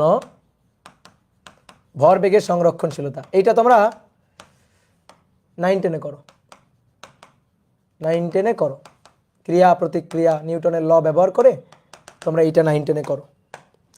9 10-এ তোমাদের এটা ডেরিভেশন থাকে। তো চলো আমরা দেখি একটা ভর সিস্টেম। তাহলে এই ভর সিস্টেমে একসাথে ধরো অনেকগুলো ভর থাকবে। তো আমরা ছোট মানুষ, তো আমরা আপাতত ডেরিভেশনটা করবো 2টো ভর দিয়ে। হ্যাঁ, তারপরে ম্যাথ করার সময় 3টা 4টা দিয়ে করবো, কোনো সমস্যা নেই, কিন্তু ডেরিভেশন করবো 2টা ভর দিয়ে। তাহলে দেখো, এই একটা বস্তু, এই একটা বস্তু, 2টা বস্তু সরল রৈখিক পথে চলছে। তো ধরো এই বস্তুটা হচ্ছে M1, সে সরল রৈখিক পথে U1 বেগ নিয়ে ঘর্ষণহীন তলে চলছে। এটা M2, এই বেগটা হচ্ছে U2 চলছে। U1 এর মান U2 থেকে বেশি, U1 এর মান U2 থেকে বেশি হওয়ার কারণে একটু পরে M1 ভরের বস্তুটা গিয়ে M2 কে দিল ধাক্কা, কারণ সরল রৈখিক রাস্তায় চলছে, ধাক্কা না দিয়ে উপায় নাই। তুই বলতো ভাই ধাক্কা দিবে কেন, যখন সামনে দেখছে পাশ কাটায় চলে যাবে, পাশ কাটায় যদি চলে যায় তাহলে কি সরল রৈখিক গতি হইল? বলো, পাশ কাটায় যদি চলে যায় তাহলে কি সরল রৈখিক গতি হইল? না। তাহলে সরল রৈখিক রাস্তায় যাচ্ছে, তাহলে একটু পরে এগিয়ে, যদি এর বেগ বেশি থাকে, একটু পরে এগিয়ে একে ধাক্কা দিবেই, তাহলে ধাক্কা দিবেই। তাহলে এইটা হচ্ছে M2, m2 আর এই যে m1 গিয়ে ধাক্কা দিল, ধাক্কা দিলে এইটা হচ্ছে m1। তাহলে m1 গিয়ে m2 কে ধাক্কা দিল, এই ধাক্কাটা কে কাকে দিল? m1 m2 কে ধাক্কা দিল। তাহলে m1 গিয়ে m2 কে ধাক্কা দিল, ধাক্কাটা f1 বললাম। m2 বসে থাকবে, m1 গিয়ে যদি m2 কে ধাক্কা দেয় m2 বসে থাকবে না, m2 কিন্তু একটা উল্টা ধাক্কা দিবে, সেটা হচ্ছে f2। ক্রিয়া তার প্রতিক্রিয়া, ক্রিয়া প্রতিক্রিয়া পরস্পর সমান ও বিপরীত, ক্রিয়া প্রতিক্রিয়া।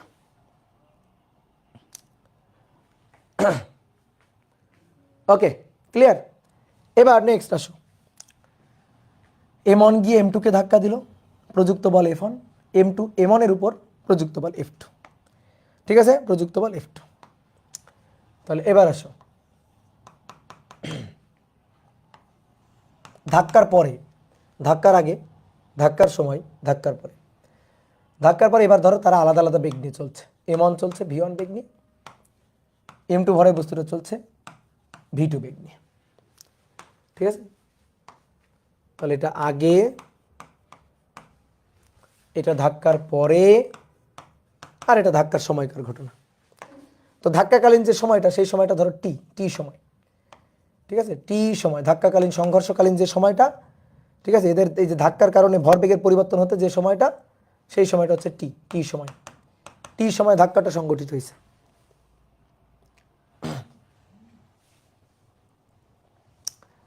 তো চলো শুরু করি।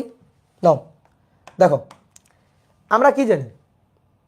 ক্রিয়া প্রতিক্রিয়া ছাড়া এখানে অন্য কোনো বল আছে? দেখো নেই। আর আমরা কি জানি? ক্রিয়া প্রতিক্রিয়া পরস্পর সমান ও বিপরীত। তাহলে f1 এবং f2 এরা পরস্পর সমান এবং বিপরীত হবে। তাহলে f1 equal to minus f2, f1 equal to minus f2, কারণ বিপরীত দিক, এই কারণে মাইনাস f2। এটা যদি x অক্ষের দিকে হয়, এটা x অক্ষের ঋণাত্মক দিকে, x অক্ষের ধনাত্মক দিকে হলে এটা x অক্ষের ঋণাত্মক দিকে। দেখো এখানে কিন্তু তুমি বাহ্যিকভাবে কোনো বল টল প্রয়োগ করো নাই, যা সরল রৈখিক রাস্তায় চলতেছিল, একটা গিয়ে আর একটাকে ধাক্কা দিছে। বাহ্যিকভাবে কোনো বল টল প্রয়োগ করা হয়নি, বাহ্যিক কোনো বহিস্থ উৎস থেকে কোনো বল প্রয়োগ করা হয়নি। মানে তোমাকে আমি নিয়োগ করি নাই যাও বস্তুটাকে গিয়ে ধাক্কা দাও, সেটা কিন্তু করো নাই। গাড়ি দুটো সরল রৈখিক রাস্তায় চলতেছিল বা বস্তু দুটো সরল রৈখিক রাস্তায় চলতেছিল, পিছনেরটার বেগ বেশি, সামনেরটার বেগ কম, পিছনেরটা এসে সামনেরটাকে দিচ্ছে ধাক্কা। তাহলে এখানে ক্রিয়া প্রতিক্রিয়া ছাড়া অন্য কোনো বাহ্যিক বল নেই। তাহলে বাহ্যিক পুরো সিস্টেমে, পুরো এই ভর সিস্টেমে বাহ্যিকভাবে কোনো বল প্রযুক্ত হয়নি, তাহলে ভরবেগের পরিবর্তন ঘটবে না। অর্থাৎ ইনিশিয়ালি এই বস্তু দুইটার ভরবেগের যে সমষ্টি, ভরবেগের সমষ্টি কত? এর ভরবেগ m1 u1, এর ভরবেগ m2 u2, m1 u1 plus m2 u2, initially তাদের ভরবেগের সমষ্টি। ধাক্কার পরে, সংঘর্ষের পরে ফাইনাল অবস্থায় তাদের ভরবেগের সমষ্টি সমান হবে, m1 v1 plus m2 v2 সমান হবে, কারণ এখানে অন্য কোনো ধরনের বাহ্যিক বল প্রযুক্ত হয়নি। এটাই তোমার বুঝতে হবে। ক্রিয়া প্রতিক্রিয়া ছাড়া এখানে এই সিস্টেমের মধ্যে কেউ এসে ধাক্কা দেয়নি, কেউ এসে ব্রেক দেয়নি, রাস্তার কোনো ঘর্ষণ নেই, অন্য কোনো ধরনের কোনো বাহ্যিক বল প্রযুক্ত হয়নি। তাহলে জাস্ট ক্রিয়া প্রতিক্রিয়া, তাহলে টোটাল এই সিস্টেমের কোনো ভরবেগের পরিবর্তন ঘটবে না। তাহলে আসো আমরা একটু হিসাব নিকাশ করি, দেখি তো আসলে ভরবেগের পরিবর্তন ঘটে কিনা। তাহলে এই টোটাল সিস্টেমের ভরবেগের পরিবর্তন ঘটবে না, টোটাল সিস্টেমের। তাহলে যখন ধাক্কা দিল, দেখো m1 গিয়ে m2 কে ধাক্কা দিল, m2 গিয়ে m2 আবার m1 কে বিপরীত প্রতিক্রিয়া বলে ধাক্কা দিল। তো আমরা এই f1 আর f2টা একটু বের করতে চাই। তাহলে একটা খুব ইম্পর্টেন্ট কথা শোনো, এটা তোমাকে কনসেপ্ট বা থিওরি পড়ানোর সময় আমি বলছিলাম, যার উপর বল প্রযুক্ত হবে ভরবেগের পরিবর্তন হবে তার, যার উপর বল প্রযুক্ত হবে ভরবেগের পরিবর্তন হবে তার। তাহলে দেখো তো m1 কর্তৃক m2 এর উপর প্রযুক্ত বল। ঠিক আছে, f1 এর পরিচয়টা কি? f1 এর পরিচয়টা হচ্ছে m1 দ্বারা m2 এর উপর প্রযুক্ত বল, দেখো কেউ লিখবা না, কিন্তু লিখবা না। তো প্রযুক্ত বল ভরবেগের পরিবর্তন, তাহলে m1 দ্বারা m2 এর উপর প্রযুক্ত বল, m1 দ্বারা m2 এর উপর প্রযুক্ত বল। তাহলে এই যে m1 এর ভরবেগের পরিবর্তন লিখে দিই, তাহলে f1 সমান সমান f1 সমান সমান, তাহলে m1 এর, দেখো m1 এই বস্তুটার আদি বেগ ছিল হচ্ছে u1, শেষ বেগ হচ্ছে v1, তাহলে আদি ভরবেগ শেষ ভরবেগ কত? ভর আর বেগের গুণফল, বলো ভর আর বেগের গুণফল কত? আমি f1 বের করতেছি, তাহলে m1 এর জন্য কত? M one V one, M one V one শেষ ভরবেগ মাইনাস আদি ভরবেগ কত, দেখো আদি ভরবেগ কত, আদি ভরবেগ হচ্ছে M on U one divided by T. ঠিক একইভাবে এফ টু বের করবো, এফ টু, এফ টু কার জন্য, এম টু এর জন্য, এম টু এর জন্য, তাহলে এম টু এর ভরবেগ, ভর আর বেগ, শেষ ভর শেষ বেগ, তাহলে M two V two minus আদি ভরবেগ, আদি ভরবেগ ভর আর বেগের গুণফল, তাহলে minus M two U two divided by T, কারণ এই ধাক্কাকালীন সময়টা বা সংঘর্ষকালীন সময়টা হচ্ছে টি। বুঝতে পারছো? বলো বলো বলো বলো বলো, বুঝতে পারছো? এফ ওয়ান সমান সমান এইটা আর এফ টু সমান সমান এইটা হবে না, হবে না। কে বলছে এফ ওয়ান সমান সমান এইটা, কে বলছে এফ টু সমান সমান এইটা? এই যে 9-10 গলত কনসেপ্ট আছে তোমার। তাহলে এবার শোনো আমার কথা, শোনো আমার কথা শোনো এবং ভালো করে বোঝো। এফ ওয়ান সমান সমান এইটা না। এবার এফ ওয়ানের পরিচয়টা জানো, এফ ওয়ানের পরিচয়টা দেখো, ওই যে সুন্দর করে বাংলা কথা আমি লিখছি এফ ওয়ানের পরিচয়। এফ ওয়ানের পরিচয়টা হচ্ছে এম ওয়ান কর্তৃক এম টু এর উপর প্রযুক্ত বল প্রযুক্ত হবে, যার উপর ভর বেগের পরিবর্তন হবে তার। কথা একেবারে মগজে ঢুকায় না, মগজে। বস্তুর উপর, যে বস্তুর উপর বল প্রযুক্ত হবে, ভর বেগের পরিবর্তন হবে তার। এম ওয়ানের দ্বারা বলটা প্রযুক্ত এম টু এর উপর, কার উপর? এম টু এর উপর। তাহলে ভর বেগের পরিবর্তন হবে কার? এম টু এর, এম টু এর ভরবেগের। তাহলে এফ ওয়ান হচ্ছে এম টু এর উপর প্রযুক্ত, তাহলে ভরবেগের পরিবর্তনের হার হবে এম টু এর, ভরবেগের পরিবর্তন হবে এম টু এর। এফ ওয়ান এম টু এর উপর আর এফ টু এম ওয়ান এর উপর। ভালো করে বুঝবা এই জিনিসটা, বুঝলা আমার কথা, বুঝলা? তাহলে এফ ওয়ান এর পরিচয় এম ওয়ান দ্বারা এম টু এর উপর প্রযুক্ত বল, তাহলে কার উপর? এম টু এর উপর। তাহলে ভরবেগের পরিবর্তন নিতে হবে এম টু এর। তাহলে এম টু এর ভরবেগের পরিবর্তন দেখো, এম টু এর শেষ বেগ ভি টু, এম টু এর আদি বেগ ইউ টু ডিভাইডেড বাই পরিবর্তন বের করতে গেলে হার টি দিয়ে ভাগ।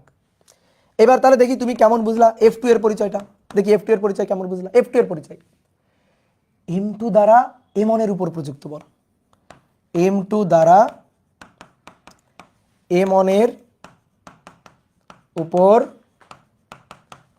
প্রযুক্ত বল, কার উপর? এম ওয়ান এর উপর। যার উপর বল প্রযুক্ত হবে ভরবেগের পরিবর্তন হবে তার। আমরা আগে উল্টা লিখে ফেলছিলাম, এটা এম ওয়ান এর ভরবেগের পরিবর্তন হার। তাহলে এম ওয়ান এর শেষ বেগ ভি ওয়ান মাইনাস আদি বেগ U one divided by time T. Okay, এইবার ঠিক আছে, এইবার এম ওয়ান এবং এম টু এর পরিচয় এইবার লেখা ঠিক আছে। ওকে ডান। তাহলে এবার আসো, ক্রিয়া এবং প্রতিক্রিয়া পরস্পর সমান ও বিপরীত। তাহলে F one minus F two, F one এই যে F one M two V two minus U two divided by T সমান সমান মাইনাস এটা।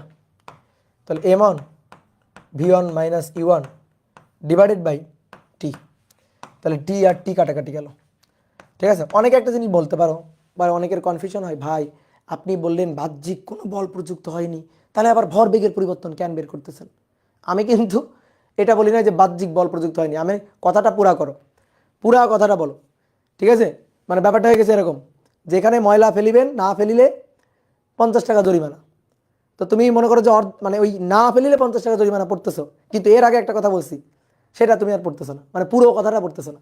তাহলে পুরো কথাটা ভালো করে পড়তে হবে। পুরো কথাটা কি ছিল? ক্রিয়া প্রতিক্রিয়া ছাড়া অন্য কোনো বাহ্যিক বল ক্রিয়া করতে পারবে না। তাহলে ক্রিয়া প্রতিক্রিয়া ছাড়া অন্য কোনো বাহ্যিক বল ক্রিয়া করে না, এখানে ক্রিয়া আর প্রতিক্রিয়া আছে।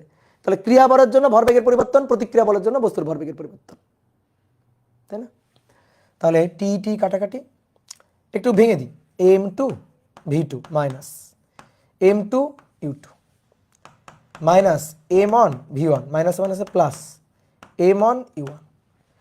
এবার এম টু ইউ টুটাকে ওই পাশে নিয়ে যাই, তাহলে অতএব M one U one plus M two U two, আর এম ওয়ান ভি ওয়ানটাকে এই পাশে নিয়ে আসি, তাহলে M one V one plus M two V two. দেখো তো কী হইলো, দেখো তো এই জিনিসটা, এই লাইনটা পড়ো তো, দেখো তো কী হইলো। আদি ভরবেগের সমষ্টি, বস্তু দুইটার আদি ভরবেগের সমষ্টি, আর বস্তু দুইটার শেষ ভরবেগের সমষ্টি না? M one U one plus M two U two আদি ভরবেগের সমষ্টি, M one V one plus M two V two শেষ ভরবেগের সমষ্টি। ওকে, তাহলে আদি ভরবেগের সমষ্টি, শেষ ভরবেগের সমষ্টি, এটা এটা summation of P initial, summation of P final. একটা বস্তু থাকলে তখন আমরা লিখতে পারি পি ইনিশিয়াল পি ফাইনাল, কিন্তু যদি অনেকগুলো বস্তু থাকে অনেকগুলো বস্তু, তাহলে যতগুলো বস্তু সংঘর্ষ ধাক্কা এর আগে, সংঘর্ষ বা ধাক্কা এর আগে ভরবেগের সমষ্টি, সংঘর্ষ বা ধাক্কা বা বিস্ফোরণের পরে ভরবেগের সমষ্টি পরস্পর সমান সমান হবে। সংঘর্ষের আগে এবং পরে পরস্পর সমান সমান হবে। যদি তিনটা বস্তু হয়, তিনটা বস্তুর মধ্যে সংঘর্ষ হয়, তিনটা বস্তুর মধ্যে বিস্ফোরণ হয়, তাহলে m1u1 plus m2u2 plus m3 u3 equal to m1 v1 plus m2 v2 plus m3 v3 হবে। প্রুভড। তাহলে এই হচ্ছে আসল ডেরিভেশন। তোমাদের কিন্তু 9 10 একটু গলত ছিল, তাহলে মাথায় রাখিও। তাহলে চলো এবার আমরা কয়েকটা ম্যাথ প্রবলেম সলভ করি তো দেখি। তাহলে 3 নম্বর দেখো, 3 নম্বর আমি চিত্র এঁকে দিচ্ছি। একটা নৌকা, তোমরা 9 10-এ তো ম্যাথ করে আসছো শুধু ওই দুটো গাড়ির ধাক্কা, দুটো গাড়ি, একটা গাড়ি এত বেগে আসলো, একটা গাড়ি এত বেগে আসলো, পরস্পরের বিপরীত দিক থেকে আসলো, পরস্পর একই দিক থেকে আসলো, ধাক্কার পরে মিলিত হয়ে কত বেগে কোন দিকে যাবে। 9 10-এর সব ম্যাথেই। তাহলে এবার আসো দেখো একটু ভ্যারাইটির ম্যাথ করি। একটা নৌকা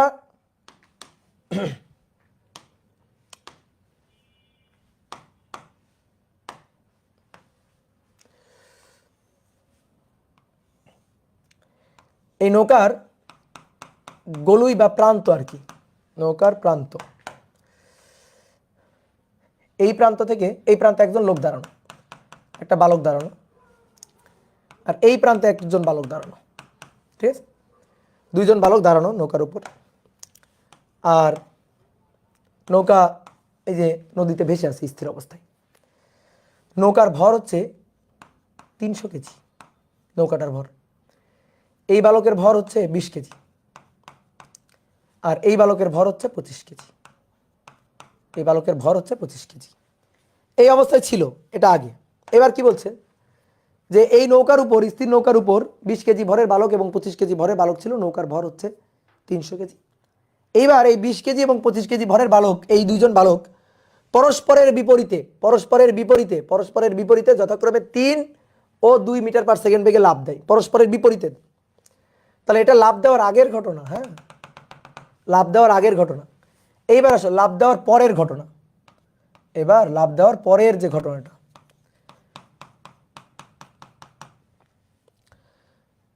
তাহলে এই যে 20 কেজি ভরের বালক সেই দিকে লাফ দিয়ে পড়ছে, আর 25 কেজি ভরের বালক সেই দিকে লাফ দিয়ে পড়ছে। এই যে দুইজন বালক দুই দিকে লাফ দিয়ে পড়ছে। তাহলে প্রশ্ন হচ্ছে নৌকাটা কত বেগে কোন দিকে যাবে। এটা 20 কেজি ছিল, এদিকে লাফ দিয়ে পড়ছে কত বেগে, 3 মিটার পার সেকেন্ড বেগে। আর এটা ছিল 25 কেজি, লাফ দিয়ে পড়ছে কত বেগে, 2 মিটার পার সেকেন্ড বেগে, পরস্পরের বিপরীতে। তাহলে নৌকা কত বেগে কোন দিকে যাবে। 9 10-এর প্রবলেম, হ্যাঁ। তাহলে শোনো এবার, বন্দুক থেকে গুলি ছোড়া হলে বন্দুক ধাক্কা খেয়ে পিছনের দিকে। এই যে বন্দুকের ক্ষেত্রে ভরবেগের সংরক্ষণশীলতা, ঠিক তেমনি নৌকা থেকে লাফ দিয়ে পড়লে নৌকা ধাক্কা খেয়ে সরে যায় কোন দিকে, পিছন দিকে। দেখো এই কারণে কি হয়, নৌকা থেকে যখন যাত্রীরা নামে তখন কিন্তু আগে নৌকাটাকে পাড়ের সাথে বেঁধে নেয়, দেন তারপরে যাত্রীরা নামে। না হলে যাত্রী মনে করে একজন একজন একজন একজন করে যাত্রী নামতে থাকতো, নৌকা পিছনের দিকে সরে যাইতো। ঠিক আছে, ওকে। তাহলে আসো দেখো, ধাক্কার আগে, সংঘর্ষের আগে, সংঘর্ষের পরে বাহ্যিক অন্য কোনো বল প্রযুক্ত হয়নি। তাহলে জাস্ট সংঘর্ষ, ক্রিয়া প্রতিক্রিয়া, ধাক্কা, বিস্ফোরণ, তাহলে তার আগের ভরবেগের সমষ্টি পরের ভরবেগের সমষ্টি সমান সমান থাকবে। তাহলে এই যে বস্তুটা, মানে এই যে বালকটা, তার ভরকে আমি বললাম m1, এই বালকের ভরকে বললাম m2, নৌকার ভরকে বললাম m3। দেখো প্রথমে সবাই স্থির ছিল, তাহলে এর বেগ u1 ছিল 0, এর বেগ u2ও ছিল 0 আদিতে, ধাক্কার আগে, সংঘর্ষের আগে। নৌকাও স্থির ছিল, তাহলে নৌকার u3 বেগটা ছিল 0। এবার ধাক্কার পরে, তাহলে এটা তো m1 ভর, এইটা v1 বেগ, ধাক্কার পরে v1, ধাক্কার পরে এটা v2, এটা v2, এটা m2। তাহলে এই যে m3 ভরের নৌকাটি কত বেগে যাবে সেই v3টা আমাদের বের করতে বলছে।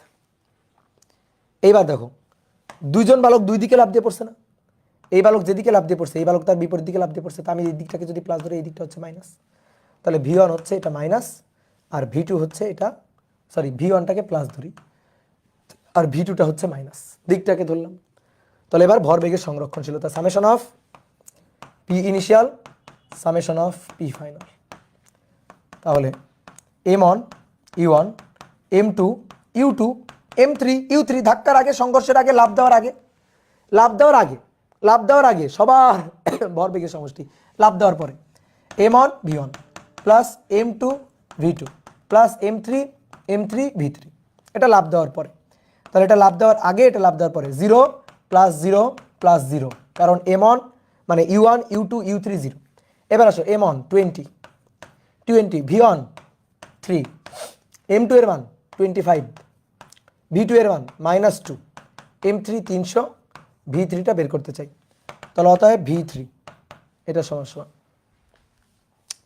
20 × 3 -50, 10 ওই পাশে গেলে -10 ভাগ 300, তাহলে -10 ভাগ 300, তাহলে -0.0333 এত মিটার পার সেকেন্ড। এইটা বেগ।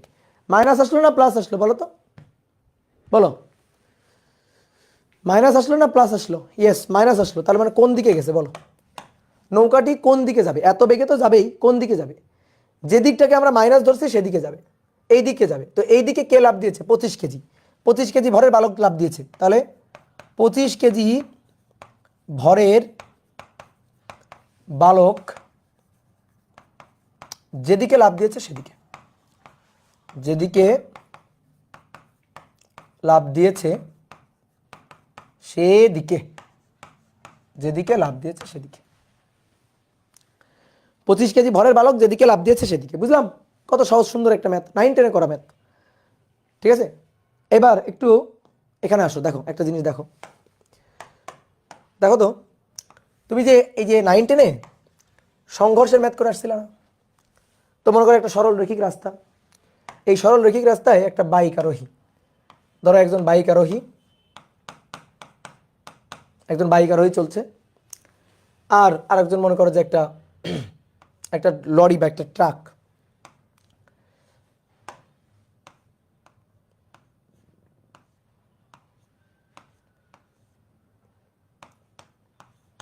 একটা ট্রাক আসতেছে। তো এবার প্রশ্ন হচ্ছে যে এই দুইটার মুখোমুখি সংঘর্ষ হইল, সংঘর্ষের পরে ধরো মিলিত হয়ে গেল। প্রশ্ন হচ্ছে মিলিত হয়ে তারা কোন দিকে যাবে? এটা নির্ধারণ করে কে? ধরো ভারী একটা ট্রাক, কম ভরের একটা মোটরসাইকেল, সংঘর্ষ হলো, সংঘর্ষের পরে মিলিত হয়ে গেল। কে কাকে ঠেলে নিয়ে যাবে?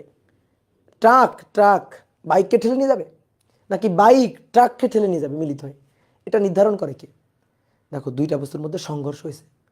সংঘর্ষ হইলে যে ভারী সেই কিন্তু হালকাটাকে ধাক্কা দিয়ে ঠেলে নিয়ে যাবে। ভারী সে হালকাটাকে ডোমিনেট করে ধাক্কা দিয়ে ঠেলে নিয়ে যাবে মিলিত হয়ে, তাই না? নাকি যেটার বেগ বেশি সেইটা বাকিটাকে ধাক্কা দিয়ে নিয়ে চলে যাবে? বলো তো। তাহলে যেটার বেগ বেশি সে বাকিটাকে ধাক্কা নিয়ে যাবে, নাকি যেটার ভর বেশি সে বাকিটাকে ধাক্কা নিয়ে যাবে? উত্তর হচ্ছে যার বেগ বেশি সে ধাক্কা দিয়ে যাবে এমন কোনো কথা না, যার বেগ বেশি সে বাকিটাকে যার ভর বেশি সে বাকিটাকে ধাক্কা নিয়ে যাবে এমনও কোনো কথা নেই। তাহলে কে ডোমিনেট করবে? যার ভর বেগ বেশি, ভর এবং বেগের গুণফল যার বেশি। বুঝতে পারছো? ভর এবং বেগের গুণফল যার বেশি সে ডোমিনেট করবে। যেমন আমি একটা ম্যাথ যদি তোমার করাই, ধরো এই যে এদের মুখোমুখি সংঘর্ষ হইল, তো মনে করো এই বাইকের বেগ হচ্ছে 100 মিটার পার সেকেন্ড, বাইকের ভর হচ্ছে ধরো 200 কেজি বাইকের ভর। এই ট্রাকের ভর হচ্ছে 400 কেজি, আর ট্রাকের বেগটা হচ্ছে 0.000, ট্রাকের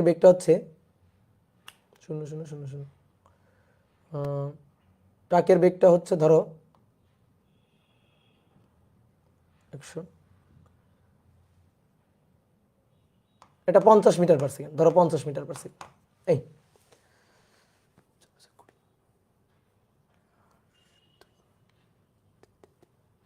হ্যাঁ হলো, ধরো এরা মিলিত হয়ে গেল। তো মিলিত হয়ে কে কাকে কোন দিকে নিয়ে যাবে? মিলিত হয়ে গেলে তাহলে দেখো 200, এই যে সংঘর্ষের আগে আর সংঘর্ষের পরে, সংঘর্ষের আগে এর জন্য M1 U1, এটা M1 আর এই বেগটা U1, আর এটা m2, এই বেগটা u2, সংঘর্ষের আগে কিন্তু এটা। তাহলে u1টা যদি আমি পজিটিভ ধরি, এই দিকটা যদি আমি পজিটিভ চিন্তা করি, তাহলে এই দিকটা নেগেটিভ, তাহলে এটা কিন্তু নেগেটিভ। এবার সংঘর্ষের পরে তো মিলিত হয়ে গেল, সংঘর্ষের পরে মিলিত হয়ে গেল। আচ্ছা নিচে আঁকি, এটা সংঘর্ষের পরে মিলিত হয়ে গেল।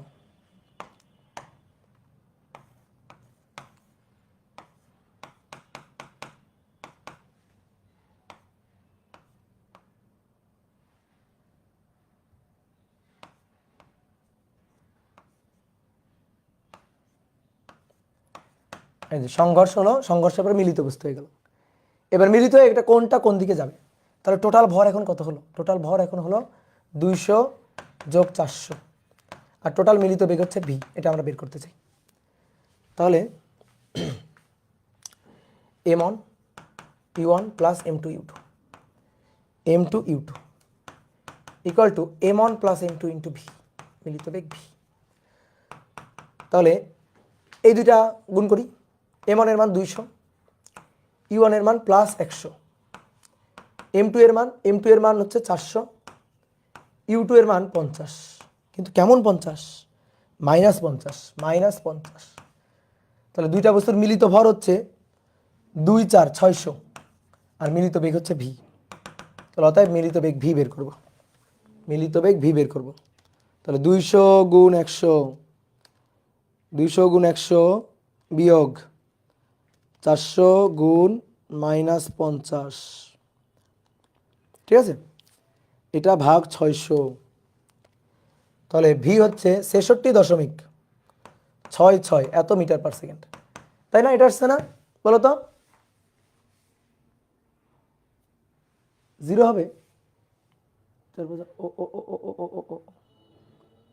400 - 50, 600, 4 5 6,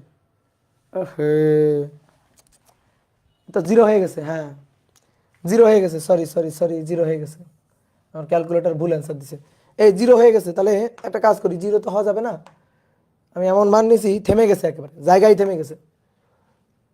তাহলে একটা কাজ করো, এইটারে একটু চেঞ্জ করে দিই, এইটারে আসো আমরা 10 করে দিই, 10 মিটার পার সেকেন্ড, একটু চেঞ্জ করো, 10 মিটার পার সেকেন্ড করে দাও, ঠিক আছে?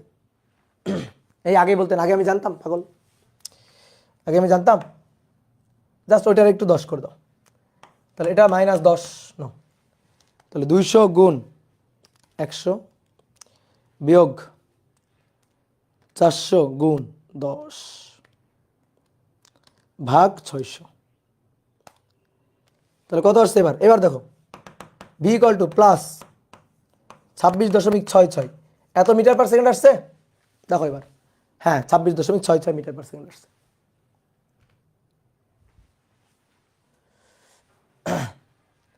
ভাইয়ের ক্যালকুলেটর আমার ধোকা দিয়ে দিল, হ্যাঁ ক্যালকুলেটর ধোকা দিয়ে দিল।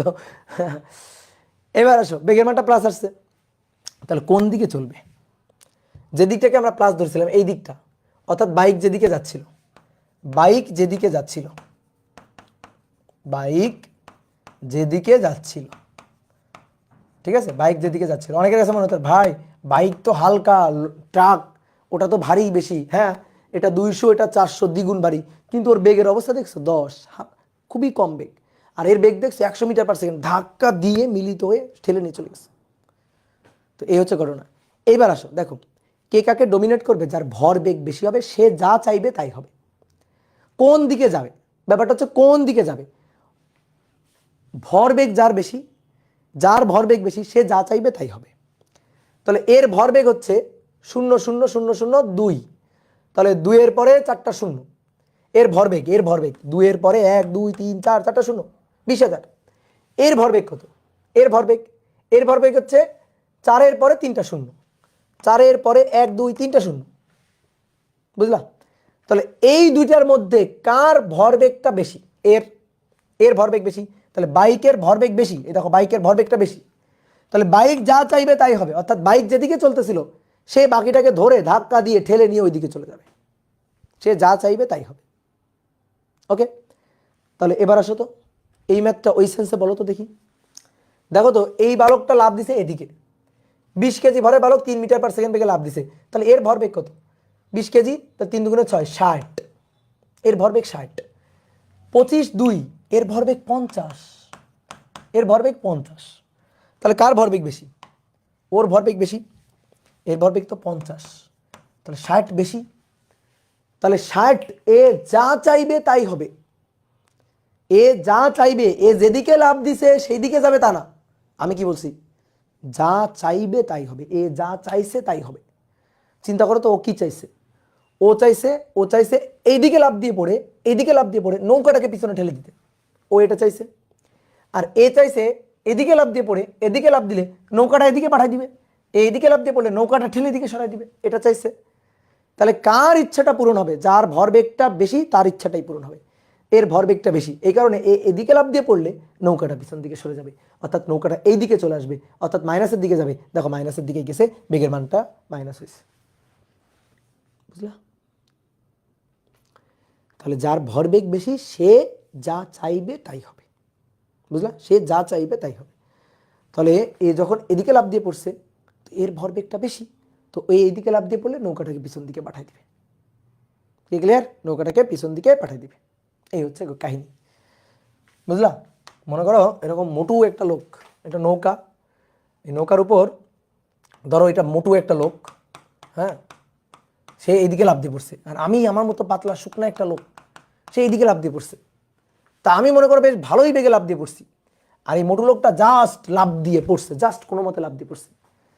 তাহলে মনে করো নৌকা এইভাবে উড়ে চলে যাবে এইদিকে। বুঝতে পারছো? তার মানে শুধু বেগের উপর নির্ভর করে না, ভর বেগের উপর নির্ভর করে। যার ভর বেগ বেশি সে যা চাইবে তাই হবে। তো এর ভর অনেক বেশি, এ সামান্য একটু বেগ দিয়ে লাভ দিয়ে পড়ছে, তো এর ভর বেগ বেশি। তা আমি বেগ বেশি দিছি, কিন্তু আমার তো ভর কম, অনেক কম, শুকনা, ঠিক আছে, হালকা পাতলা, তা আমি লাভ দিয়ে পড়ছি। তা আমি নৌকাটাকে এইদিকে পাঠাইতে পারি নাই, আমি চাইছিলাম এদিকে পাঠাইতে, আর এই লোকটা চাইছিল ওই দিকে সরাই দিতে। তাহলে ওই লোকটার ইচ্ছাই পূরণ হবে, কারণ ওই লোকটার ভর বেগ বেশি, তার যার ভর বেগ বেশি তার ইচ্ছাটাই পূরণ হবে। ব্যাপারটা হচ্ছে এরকম। ওকে, ডান ডান ডান ডান ডান। দেখো বলা হচ্ছে কত নম্বর করলাম? 3, এটা 4, দেন এটা 5। বলা হচ্ছে স্কেটিং জুতা পায়ে, স্কেটিং জুতা মানে ফ্রিকশন নেই, তলে ফ্রিকশন নেই, বুঝছো? স্কেটিং জুতা পায়ে দাঁড়ানো তোমার কাছে, দাঁড়ানো তোমার কাছে অয়ন, অয়ন নামে কেউ একজন, অয়ন 3.3 কেজি ভরের একটি বল ছোড়ে। আমি যেটা লিখতেছি এটা চোখ বন্ধ করে কল্পনা করো, কারণ একটা ম্যাথ পড়ে তোমার তো ম্যাথটা বাংলা কথা লেখা থাকবে, তো বাংলা কথাই লেখা থাকলে তোমরা না ম্যাথটা দৃশ্য গল্পটা কেমন এটা ভাবতে গিয়ে মনে করো যে উল্টাপাল্টা করে ফেলো। তো এই কারণে ভাবতে অনেকে ভাবতেও পারো না। তো এই কারণে ম্যাথটা পড়ে চোখ বন্ধ করে ভাববা, ম্যাথটা নিয়ে ভাববা, চিত্র ফুটাই তুলবা, চোখের সামনে ঘটনাটা ফুটাই তুলবা, ম্যাথ প্রবলেম সলভ হয়ে যাবে। তো বলা হচ্ছে স্কেটিং জুতা পায়ে দাঁড়ানো তোমার কাছে অয়ন 3.3 কেজি ভরের একটি বল ছোড়ে, তোমার ভর 48 কেজি। বলটি লোফার সাথে সাথে, বলটি লোফা মানে লুফে নেওয়া আর কি, তাহলে বলটি লোফার সাথে সাথে তমা একই দিকে 0.32 মিটার পার সেকেন্ড বেগে গতিশীল হয়। এত বেগে গতিশীল হয়। তো বলটার বেগ কত? মানে বলটা যখন ক্যাচ ধরে তখন বলের বেগ কত? বলটা যখন তমা ক্যাচ ধরে, যখন বলটা লুফে নেয় তখন বলের বেগটা কত ছিল? ঠিক আছে, আসো তাহলে আমরা একটু চিত্র আঁকি। তোমাকে আঁকলেই হবে, তোমা বল ধরছে তো তোমাকে আঁকলে হবে, অয়নকে আঁকতে হবে না, শুধু বলটা আঁকলেই চলবে। ঠিক আছে, শুধু অয়নের ছোড়া বলটা আঁকলেই চলবে। এই হচ্ছে তমা, এই যে তোমার মাথায় চুল দিয়ে দিলাম। তো তমা কি সরি তমা স্থির দাঁড়ানো ছিল, তোমার ভর কত? 48 কেজি। এই এবার তোমাকে লক্ষ্য করে অয়ন একটা বল ছুড়ছে, এই যে অয়ন বল ছুটছে, বল ছুটছে, বলের ভর 3.3 কেজি। তাহলে এটা বলটা লুফে নেওয়ার আগের ঘটনা।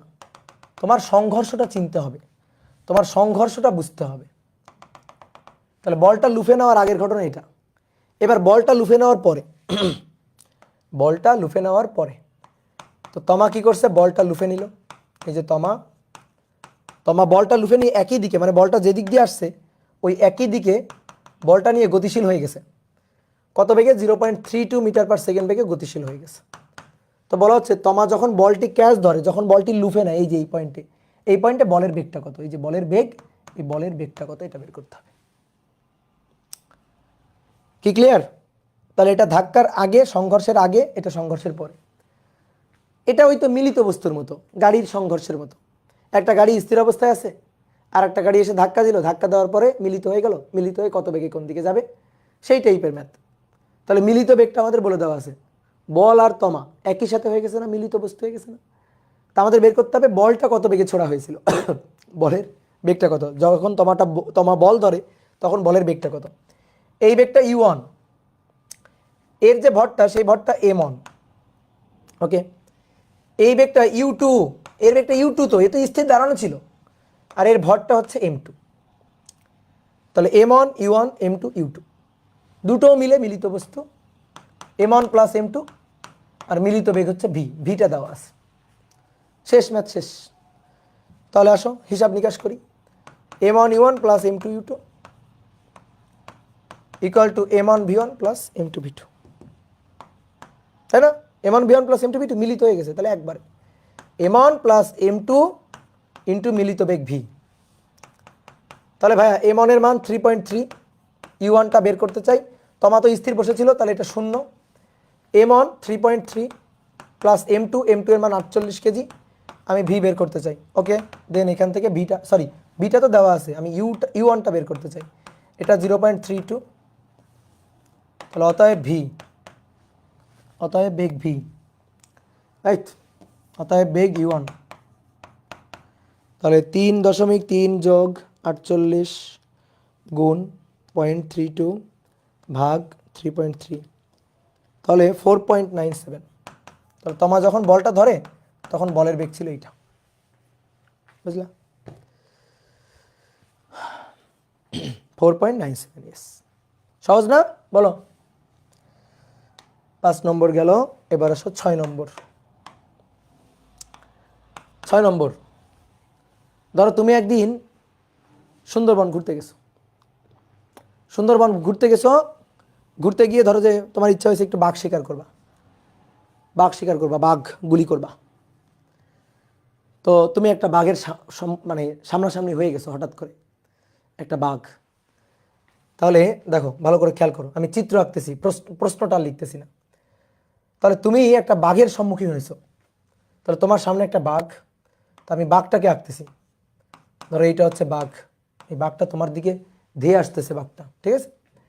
এই যে বাঘ তোমার দিকে ধেয়ে আসছে, তো তুমি বাঘটাকে লক্ষ্য করে গুলি ছুটছো, তুমি বাঘটাকে লক্ষ্য করে বন্দুক থেকে গুলি ছুটতেছো, বন্দুক থেকে একটার পর একটা গুলি ছুটতেছো, এভাবে গুলি ছুটতেছো তুমি বাঘটাকে লক্ষ্য করে, ওকে। এই বাঘের ভর 40 কেজি, অনেক দিন খাইতে পায় না, খুবই ক্ষুধার্ত বাঘ। আর বাঘটা ধেয়ে আসতেছে 10 মিটার পার সেকেন্ড বেগে তোমার দিকে ধেয়ে আসতেছে, 10 মিটার পার সেকেন্ড বেগে তোমার দিকে ধেয়ে আসতেছে বাঘটা। তুমি কি করছো?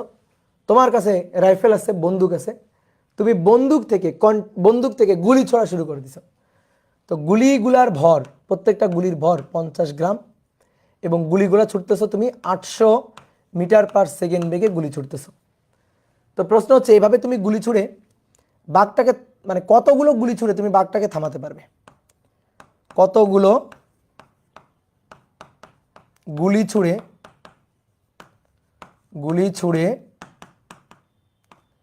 বাঘকে থামাবে?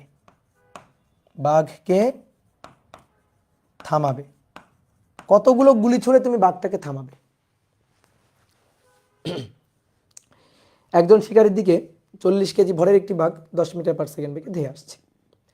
শিকারী বাঘটিকে লক্ষ্য করে তার বন্দুক থেকে 800 মিটার পার সেকেন্ড বেগে 50 গ্রাম ভরের বুলেট ছোড়া শুরু করলো। শিকারী যদি বাঘটাকে থামাতে চায় তাহলে কতটি বুলেট ছুটতে হবে। তো এটা তুমি একটু ওই মানে বায়োলজি দিয়ে চিন্তা করলে হবে না যে ভাই ধরেন শিকারী একেবারে বাঘের মাথায় জায়গা বরাবর একটা গুলি করে দিছে, তো জায়গা বরাবর গুলি করে দিলে তো মনে করেন যে ঠিক জায়গায় গুলি করে দিলে তো বাঘ শেষ, এক গুলিতেই শেষ। তো কথা হচ্ছে এক গুলিতে শেষ করা যাবে না। এই বাঘটা হচ্ছে রোবোটিক বাঘ, ফিজিক্স দিয়ে চিন্তা করতে হবে, ফিজিক্স দিয়ে লজিক দিয়ে চিন্তা করতে হবে তোমার। ঠিক আছে, বাঘের মাথায় গুলি করে দিলাম বাঘ চিৎপটাং হয়ে গেছে, ওইসব কথা বলা যাবে না। তাহলে বাঘটাকে থামাইতে গেলে কতগুলো গুলি ছুটতে হবে এটা ফিজিক্সের লজিক দিয়ে তোমাদের চিন্তা করতে হবে, ভরবেগের সংরক্ষণশীলতার লজিক দিয়ে তোমাকে চিন্তা করতে হবে। তাহলে দেখো আসো বুঝতে পারো কিনা সংঘর্ষ কোথায়। এই গুলি আর বাঘের সংঘর্ষে বাঘ আর গুলি একসাথে মিলিত বস্তু হয়ে যাচ্ছে। তাহলে এটা হচ্ছে সংঘর্ষের আগের ঘটনা। এবার তুমি তো গুলি ছুড়ে যাচ্ছ, তো গুলি লাগার পরে বাঘটাকে থামতে হবে।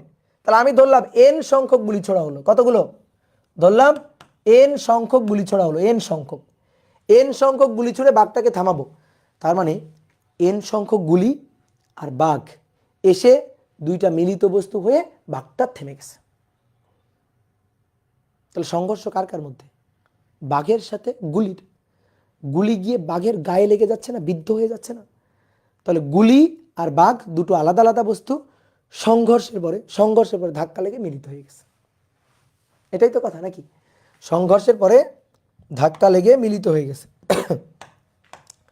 তাহলে এটা গুলি লাগার আগে। এবার মনে করো এন সংখ্যক গুলি ছড়া হয়েছে, এবার গুলি লাগার পরের ঘটনা, তাহলে গুলি লাগার পরে কি হবে? গুলি লাগার পরে বাঘের পেট ভরে গেছে, এই যে বাঘের পেট, এই পেট গুলি দিয়ে ভরে গেছে, এই যে গুলি দিয়ে বাঘের পেট ভরে গেছে, বুঝছো? তাহলে বাঘের ভর কত? এখন ভর কত? মিলিত ভর কত? মিলিত ভর হচ্ছে গুলির ভর প্লাস বাঘের ভর, অর্থাৎ 40, বা আমরা এইভাবে লিখি, এটা হচ্ছে U1, এটা হচ্ছে M1, তারপরে এইটা হচ্ছে M2, এটা হচ্ছে U2। গুলি লাগার পরে বাঘটাকে থামাতে হবে, তাহলে শেষ বেগ V হবে 0 আর টোটাল ভর হবে M1 প্লাস M2।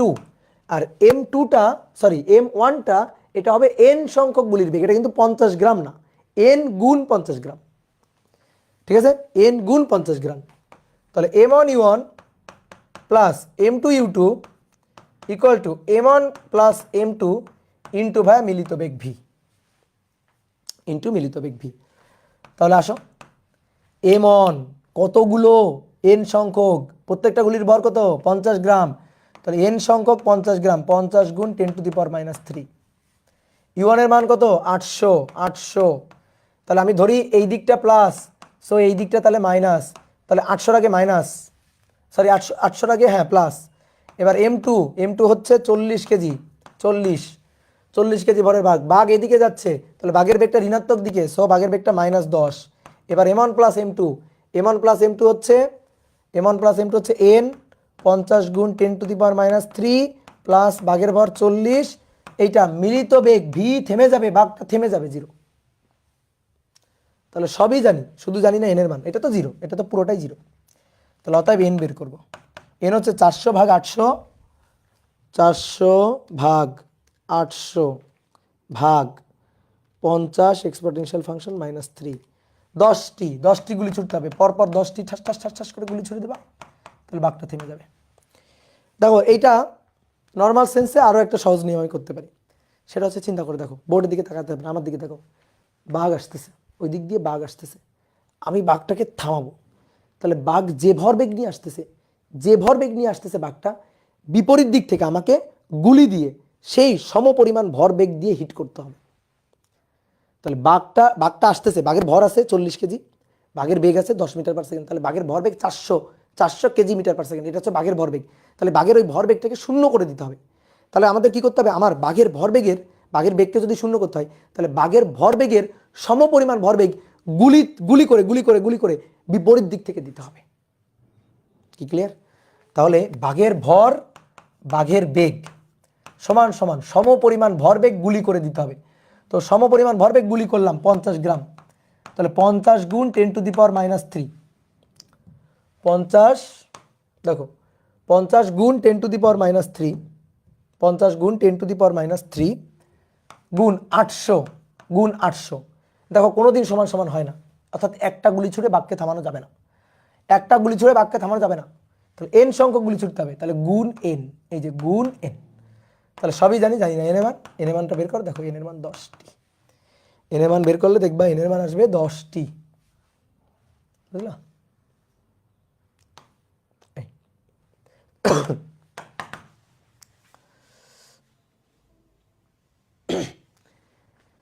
কি ক্লিয়ার? ওকে, চলো তাহলে কত নম্বর করলাম এটা? 6 নম্বর না, 6 7। দেখো 7 নম্বর খুবই খুবই খুবই খুবই ইম্পর্টেন্ট একটা ম্যাথ। একটা গাছ, লম্বা একটা গাছ, এরকম লম্বা একটা গাছ, এই গাছের মগ ডালে, এই যে মগ ডাল, এই মগ ডালে একটা পাখি বসা ছিল, গাছের ডালের এখানে একটা পাখি বসা ছিল, এই ডালে এখানে একটা পাখি বসা ছিল।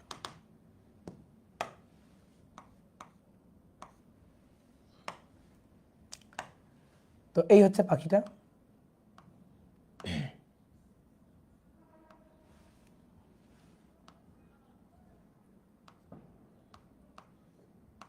ধরো এই যে পাখিটা বসা ছিল, এই ঠিক আছে, ডালে ওখানে একটা পাখি বসা ছিল, পাখিটার ভর 1.975 কেজি, এটা হচ্ছে পাখিটার ভর। পাখি কিন্তু স্থির বসা ছিল। এবার তুমি মনে করো গাছে উঠে, এখানে পাশে একটা গাছ টাছ কিছু একটা আছে, তুমি গাছে উঠছো, বা একটা বিল্ডিং আছে, সেই বিল্ডিংয়ের ছাদ থেকে তুমি পাখিটাকে লক্ষ্য করে অনুভূমিকভাবে গুলি ছুড়ে দিছো, পাখিটাকে লক্ষ্য করে অনুভূমিকভাবে গুলি ছুড়ে দিছো, এখান থেকে অনুভূমিকভাবে গুলি ছুড়ে দিছো, তাহলে যে গুলি ছুড়ছো সেই গুলির ভর 0.025 কেজি, এটা হচ্ছে গুলির ভর। গুলির বেগ 400 মিটার/সেকেন্ড। তাহলে কি দাঁড়াইলো, যে একটা পাখি গাছের ডালে বসে আছে, স্থির পাখি, 1.975 কেজি ভরের পাখি, পাখিটাকে লক্ষ্য করে তুমি 400 মিটার/সেকেন্ড বেগে 0.025 কেজি ভরের একটা বুলেট ছুটছো, আর গাছের উচ্চতা ছিল হচ্ছে 313.6 মিটার, এটা ছিল গাছের উচ্চতা। এই হচ্ছে উদ্দীপকের কথাবার্তা, আমি চিত্র আঁকলাম।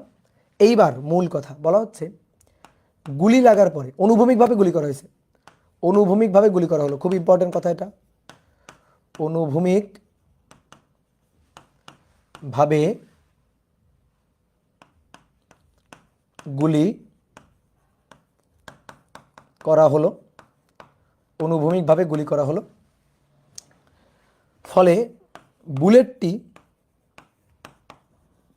বুলেটটি পাখির পেটের মধ্যেই থেকে যায়, পাখির পেটের মধ্যে থেকে যায়, পেটের মধ্যেই থেকে যায়। তাহলে বলা হচ্ছে যে গাছের গোড়া থেকে কত দূরে গিয়ে পড়বে, কত অনুভূমিক দূরে গিয়ে পাখিটা পড়বে, কত অনুভূমিক দূরে গিয়ে পড়বে, দূরে গিয়ে গুলিবিদ্ধ পাখিটি পড়বে, পাখিটি পড়বে। দেখো কত অমানবিক একটা ম্যাথ করতে হচ্ছে, ঠিক আছে? এই হচ্ছে প্রশ্ন। তাহলে আসো উদ্দীপকটা বলি আরেকবার নাকি। একটা গাছের ডালে পাখি বসা ছিল, পাখির ভর 1.975 কেজি, পাখিটাকে লক্ষ্য করে 400 মিটার/সেকেন্ড বেগে গুলি করা হলো, অনুভূমিকভাবে গুলিটা করা হয়েছে, গুলির বেগ 0.025 কেজি, গাছের উচ্চতা হচ্ছে 313.6 মিটার, এটা গাছের উচ্চতা দেওয়া আছে, তাই তো? এবার বলা হচ্ছে যে গুলি করা হলে, অনুভূমিকভাবে গুলি করা হলে গুলিটা পাখির পেটের মধ্যে থেকে যায়, অর্থাৎ গুলিটা বিদ্ধ হয়ে পাখির পেট ফুঁড়ে বাইরে বের হয়ে যায় না। তার মানে কিসের ইঙ্গিত দিল বলো তো, কিসের ইঙ্গিত দিল একটু চিন্তা করো তো। গুলিটা পাখির পেটের মধ্যে থেকে যায়, তার মানে মিলিত বস্তু হয়ে যায়, সংঘর্ষের পরে মিলিত বস্তু হয়ে যায়। কি ক্লিয়ার? এখন বলছে পাখিটা, গুলিবিদ্ধ পাখিটা, সেটা গাছের গোড়া থেকে কত অনুভূমিক দূরে গিয়ে পড়বে, কত অনুভূমিক দূরে গিয়ে পড়বে, কোথায় গিয়ে পড়বে। তো প্রথমে এই কত অনুভূমিক দূরে গিয়ে পড়বে এটা বাদ দাও, দুটো কনসেপ্টকে মিলানো হয়েছে, একটা হচ্ছে ভরবেগের সংরক্ষণশীলতা আর একটা হচ্ছে প্রজেক্টাইল মোশন। দুইটা কনসেপ্টকে একসাথে মিশানো হয়েছে। তাহলে আসো দেখো, গুলি করা হলো, এইভাবে গুলি করা হলো, গুলিটা এসে পাখির পেটের মধ্যে থেকে গেল। এই যে গুলিটা পাখির পেটের মধ্যে থেকে গেল, এই তাহলে যখনই গুলিটা পাখির পেটের মধ্যে থেকে গেছে তখন দেখো তো গুলি সহ গুলিবিদ্ধ পাখিটার গুলি সহ পাখির মিলিত বেগ এটা না, গুলি সহ পাখির মিলিত বেগ এটা, এই যে অনুভূমিক বেগ। কেন অনুভূমিক বেগ বলছেই তো, অনুভূমিকভাবে গুলি করা হলো। তাহলে গুলিবিদ্ধ পাখির মিলিত বেগ হচ্ছে এইটা হচ্ছে গুলিবিদ্ধ পাখির মিলিত বেগটা হচ্ছে ইউ। ওকে, মিলিত বেগটা হচ্ছে ইউ। তাহলে এই ইউ বেগ নিয়ে আজীবন এভাবে চলে যাবে? জীবনেও না। ইউ বেগ নিয়ে একটু পরে প্রজেক্টাইল হয়ে নিচে পড়বে, ঠিক আছে, প্রাসের গতি হয়ে নিচে পড়বে, বুঝলা? তো আমরা প্রাসের গতিতে পরে যাচ্ছি। আগে তুমি আমাকে বলো ইউটা কত, মিলিত বেগটা কত? মিলিত বেগ দেখো, গুলির ভর m1, গুলির ভর তো নিচে, গুলির ভর m1, গুলির বেগ u1, পাখির ভর m2, পাখি স্থির বসা ছিল, তাহলে পাখির বেগ u2 0, পাখি তো স্থির বসা ছিল। এবার মিলিত হয়ে যাওয়ার পরে মিলিত ভর m1 প্লাস m2 এবং মিলিত বেগ হচ্ছে u, এবং মিলিত বেগটা হচ্ছে u। তাহলে এবার আসো, এইভাবে গিয়ে নিচে পড়বে না? বলো, এইভাবে গিয়ে নিচে পড়বে না? পাখিটা এইভাবে, গুলিবিদ্ধ পাখিটা এইভাবে গিয়ে নিচে পড়বে। তাহলে অনুভূমিকভাবে এই বেগটা অনুভূমিকভাবে গুলি করা হয়েছে, গুলিবিদ্ধ পাখির বেগটা অনুভূমিক। আচ্ছা, অনুভূমিক যদি হয় তাহলে অনুভূমিকের সাথে নিক্ষেপ কোণ 0 ডিগ্রি না? 0 ডিগ্রি কোণে নিক্ষিপ্ত প্রাস, সবচেয়ে সহজ প্রাস। প্রজেক্টাইল মোশন আশা করি তোমরা জানো, প্রাসের গতি পড়ছো। এইখান থেকে যদি এখানে এসে পড়ে তাহলে অনুভূমিকভাবে অতিক্রান্ত দূরত্ব এইটা হচ্ছে x, আর উলম্বভাবে অতিক্রান্ত দূরত্ব এইটা হচ্ছে y। আমি ধরে নিচ্ছি তুমি প্রাসের গতি জানো, ঠিক আছে? তাহলে আমাদের কাজ হচ্ছে প্রথমে ইউ বের করা, ইউটা বের করা, তারপরে ওয়াই দেওয়া আছে, দেন কোনো না কোনোভাবে এক্স বের করা। এটাই আমাদের টার্গেট। ভরবেগের সংরক্ষণশীলতার সাথে একটু প্রাসের গতি মিশায় খিচুড়ি রান্না করা হয়েছে, আর কিছুই না। তাহলে দেখো তো, আগে আমরা ইউটা, মিলিত বেগটা বের করতে পারি কিনা। তাহলে m1 u1 plus m2 u2 equal to m1 v1 plus m2 v2, ঠিক আছে? m1 v1 plus m2 v2, কিন্তু মিলিত বেগ m1 প্লাস m2 ইন্টু মিলিত বেগ v। নর্মালি মিলিত বেগ তো আমরা v দিই, কিন্তু এখানে মিলিত বেগটাকে ইউ দিয়ে লিখছি, সো ইউ দিলাম, কোনো সমস্যা নেই।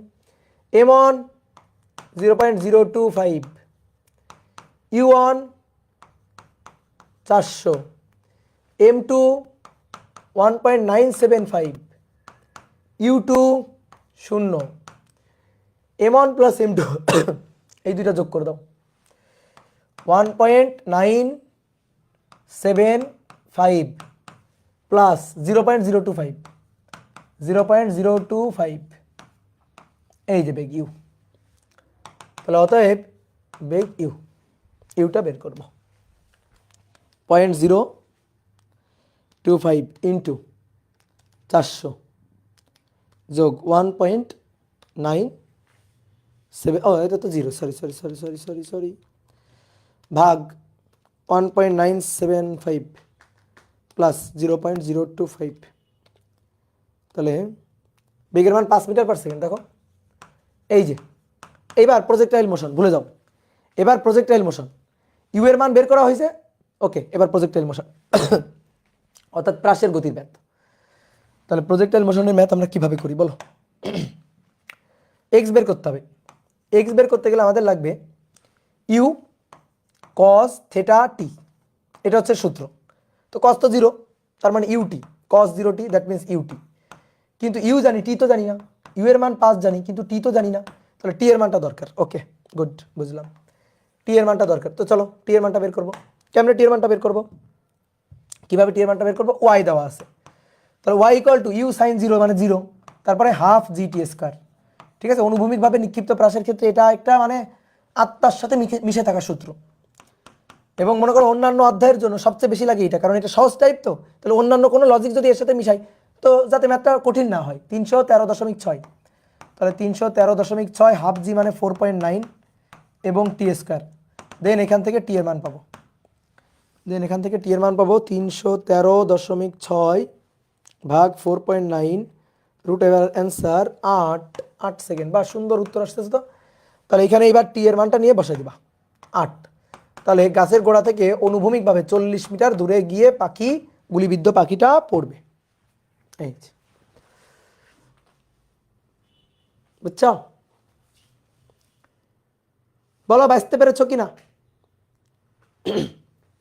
জি, ঠিক আছে। তো চলো আরেকটা জিনিস পড়ে আজকে শেষ করে দিই, যেটা হচ্ছে গুলি বন্দুকের ক্ষেত্রে, গুলি ও বন্দুকের ক্ষেত্রে, এটার ম্যাথ তুমি করবে, আমি জাস্ট থিওরিটা একটু আলোচনা করে দিই। গুলি ও বন্দুকের ক্ষেত্রে আমরা একটা সূত্র জানি না, যে এম বড় ভি মাইনাস এম ছোট ভি, জানি না? তো গুলি বন্দুকের ক্ষেত্রে এটা কিভাবে আসে, এটা একটু আমরা বুঝতে চাই, দেখতে চাই। তো দেখো, এটা একটা বন্দুক, এটা একটা বন্দুক, এই বন্দুক থেকে গুলি করা হবে, বন্দুক থেকে গুলি করা হবে। তাহলে প্রথমে দেখো গুলি করার আগে, তো গুলি করার আগে হচ্ছে এটা, গুলি করার আগের ঘটনা এটা।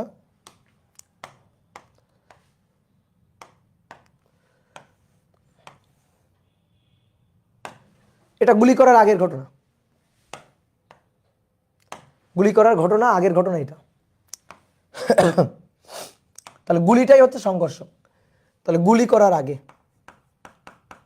গুলি করার আগে এবং গুলি করার পরে, সংঘর্ষের আগে, সংঘর্ষের পরে, ধাক্কার আগে, ধাক্কার পরে, বিস্ফোরণের আগে, বিস্ফোরণের পরে। তাহলে গুলিটা কোথায় আছে? গুলিটা আছে, গুলিটা আছে বন্দুকের মধ্যে, এই যে বসে আছে এখানে গুলিটা। তাহলে দেখো বন্দুকের ভর, বন্দুকের যে ভরটা এইটাকে আমরা বললাম m1, বন্দুকের যে বেগটা, আদি যে বেগটা, এটাকে আমরা বললাম u1। গুলির যে ভরটা, গুলির m2, গুলির যে বেগটা সেটাকে আমরা বললাম u2।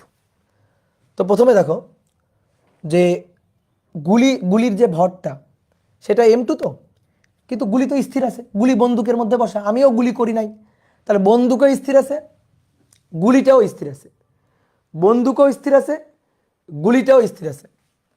তাহলে u2 0, গুলি করার আগে u1ও 0, বুঝলা? যেহেতু বন্দুক, তো বন্দুক একটু বেশ বড় সম্মানীয় বন্দুক, এই কারণে বড় এম দিয়ে লিখি, আর গুলি যেহেতু ছোট এই কারণে ছোট এম দিয়ে লিখি। তাহলে বন্দুকের ভর বড় এম, গুলির ভর ছোট এম, বুঝলা? এইবার টিগার চাপ দিয়ে ঠাস করে একটা গুলি করে দিছ, গুলি বের হয়ে চলে গেছে, গুলি বের হয়ে চলে গেছে। তাহলে এই হচ্ছে গুলি, এই যে গুলিটা বের হয়ে চলে গেছে। কত বেগে গেল গুলিটা, কত বেগে গেল গুলিটা, কত বেগে বের হলো? গুলিটার যে বেগটা, এই যে বেগটা, এই বেগটা হচ্ছে গুলিরগুলাকে কি ধরছিলাম 2, তাহলে এটা হচ্ছে v2, এই v2টা হচ্ছে v, ওকে, ঠিক আছে? গুলির ভর m2। এবার বন্দুক, তো বন্দুকের ভর m1, তাহলে বন্দুকের যে বেগটা সেই বেগটা হচ্ছে v1। আমি বন্দুকের বেগটা চাই, গুলির বেগ যদি v হয় তাহলে বন্দুকের বেগ v1টা কত হবে? তো এই v1টাকে আমরা বড় v ধরি, v1, এই v1টাকে, যেহেতু বন্দুক সম্মানীয় বন্দুক এই কারণে বড় v, ওকে। তাহলে এটা গুলি করার আগে, গুলি করার পরে, এবার আগে পরে, এবার ভরবেগের সংরক্ষণশীলতা খাটাবো, m1 u1 m2 u2, মূল সূত্র আসলে এটা, m1 v1 m2 v2, m2 v2। তাহলে গুলি করার আগে গুলিটা বন্দুকের মধ্যে বসা ছিল, বন্দুকের বেগও 0 ছিল, গুলির বেগও 0 ছিল। গুলি যখন সেই করে ভি বেগে বের হয়ে গেছে, v2 বেগে বের হয়ে গেছে, বন্দুক ধাক্কা খেয়ে v1 বেগে, অর্থাৎ বড় ভি বেগে পিছন দিকে চলে আসবে। দেখি তো পিছনের দিকে আসে কিনা। তাহলে এটা 0, এটা 0, কারণ u1 u2 0। এবার m1 এর মান বড় m, আর v1 এর মান বড় ভি, m2 এর মান ছোট m, m2 এর মানে যে ছোট m, আর v2 এর মান, v2 এর মান ছোট v, এটা প্লাস। এবার নিয়ে আসো, একটা এই পাশে নিয়ে আসো। অতএব দেখো m বড় v সমান সমান মাইনাস m ছোট v। এই জিনিসটা আসলে কি নির্দেশ করে? নির্দেশ করে, এই মাইনাসটা কি নির্দেশ করে বলো? মাইনাসটা কি নির্দেশ করে? মাইনাসটা নির্দেশ করে দিক বিপরীত। ওই যে একটা বাঘের ম্যাথ করলাম না, বাঘের ম্যাথটা করলাম না, বললাম না যে বাঘ ধেয়ে আসতেছে, বাঘটাকে থামাইতে গেলে তোমার কতগুলো গুলি ছোড়া লাগবে। তো ওখানে একটা শর্টকাট টেকনিক দেখালাম না, যে বাঘের ভরবেগের সমপরিমাণ ভরবেগ বিপরীত দিক থেকে দিতে হবে। ঠিক তেমনিভাবে একটা গুলি বন্দুক থেকে সাই করে বের হয়ে গেছে, তাহলে বন্দুক থেকে গুলিটা যে ভরবেগে বের হয়ে গেছে, বন্দুকও সেই সমপরিমাণ ভরবেগে বিপরীত দিকে ধাক্কা খাবে। তাই হয়েছে গুলির ভরবেগ এম ভি, বন্দুকের ভরবেগ বড় এম বড় ভি গুণফল। তাহলে মাইনাসটা নির্দেশ করতেছে গুলির ভরবেগের পরিবর্তন যেদিকে ঘটছে, গুলির ভরবেগে যেদিকে বন্দুক তার বিপরীত দিকে, গুলির বেগটা যেদিকে বন্দুকের বেগটা তার বিপরীত দিকে। তাহলে এই মাইনাসটা মিন করতেছে দিকটা পরস্পরের বিপরীত। তাহলে অনেক পড়ে ফেলছি, 13টা স্লাইড পড়ে ফেলছি, 13টা স্লাইড পড়ে ফেলছি। বাহ, এত কিছু পড়ে ফেলছি। 1 2 3 4 5 6 6 7 নৌকা, এটা এটা এটা বাঘের ম্যাথ করছি, প্রাসের ম্যাথ করছি, গুলির ম্যাথ। ওকে, তাহলে আজকে এই পর্যন্ত।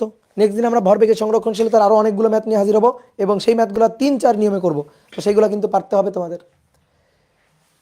বাই।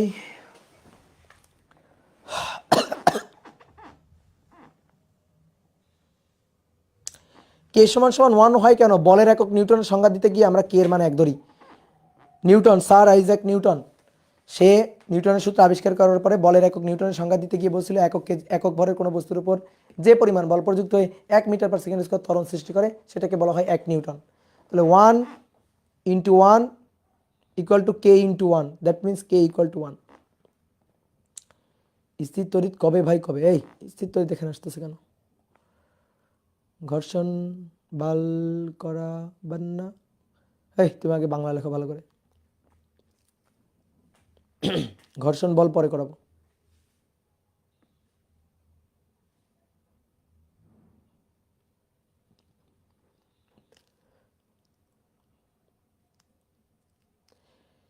ভাই মেগা এক্সামে ডিফিকাল্ট ইন্টিগ্রেশন থাকবে। এই মেগা এক্সামে কি থাকবে না থাকবে আমি জানি না রে।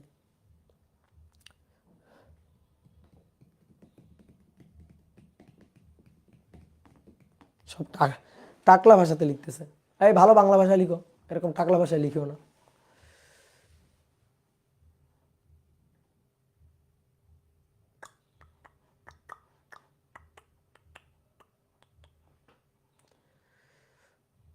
কি ভালো আছো সবাই? বলো, আসো একটু গল্প করি। স্যার আপনার ঠান্ডা লাগে না? লাগে তো, এই যে আমি হুডি পরে আসি তো, এই যে দেখো হুডি পরে আসি তো, এই যে দেখো হুডি পরে আসি, কই দেখা যাচ্ছে না? না, এই যে দেখো হুডি পরে আসি।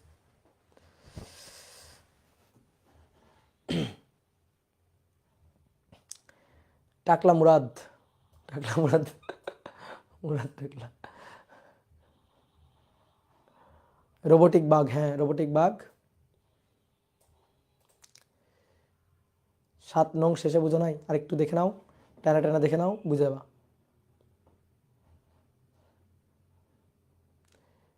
নূর আলম, নূর আলম প্রিন্স, এই তো এফবিতে আসছি তো, এফবিতে আসছি তো। আমাদের এই অধ্যায়টা প্রথম ক্লাসে জড়তার ভ্রমক পড়াইছে কলেজে। এই কথা বলিও না, এই লজ্জার কথা বলিও না, কলেজে কি পড়াইছে এটা বলিও না। হ্যাঁ,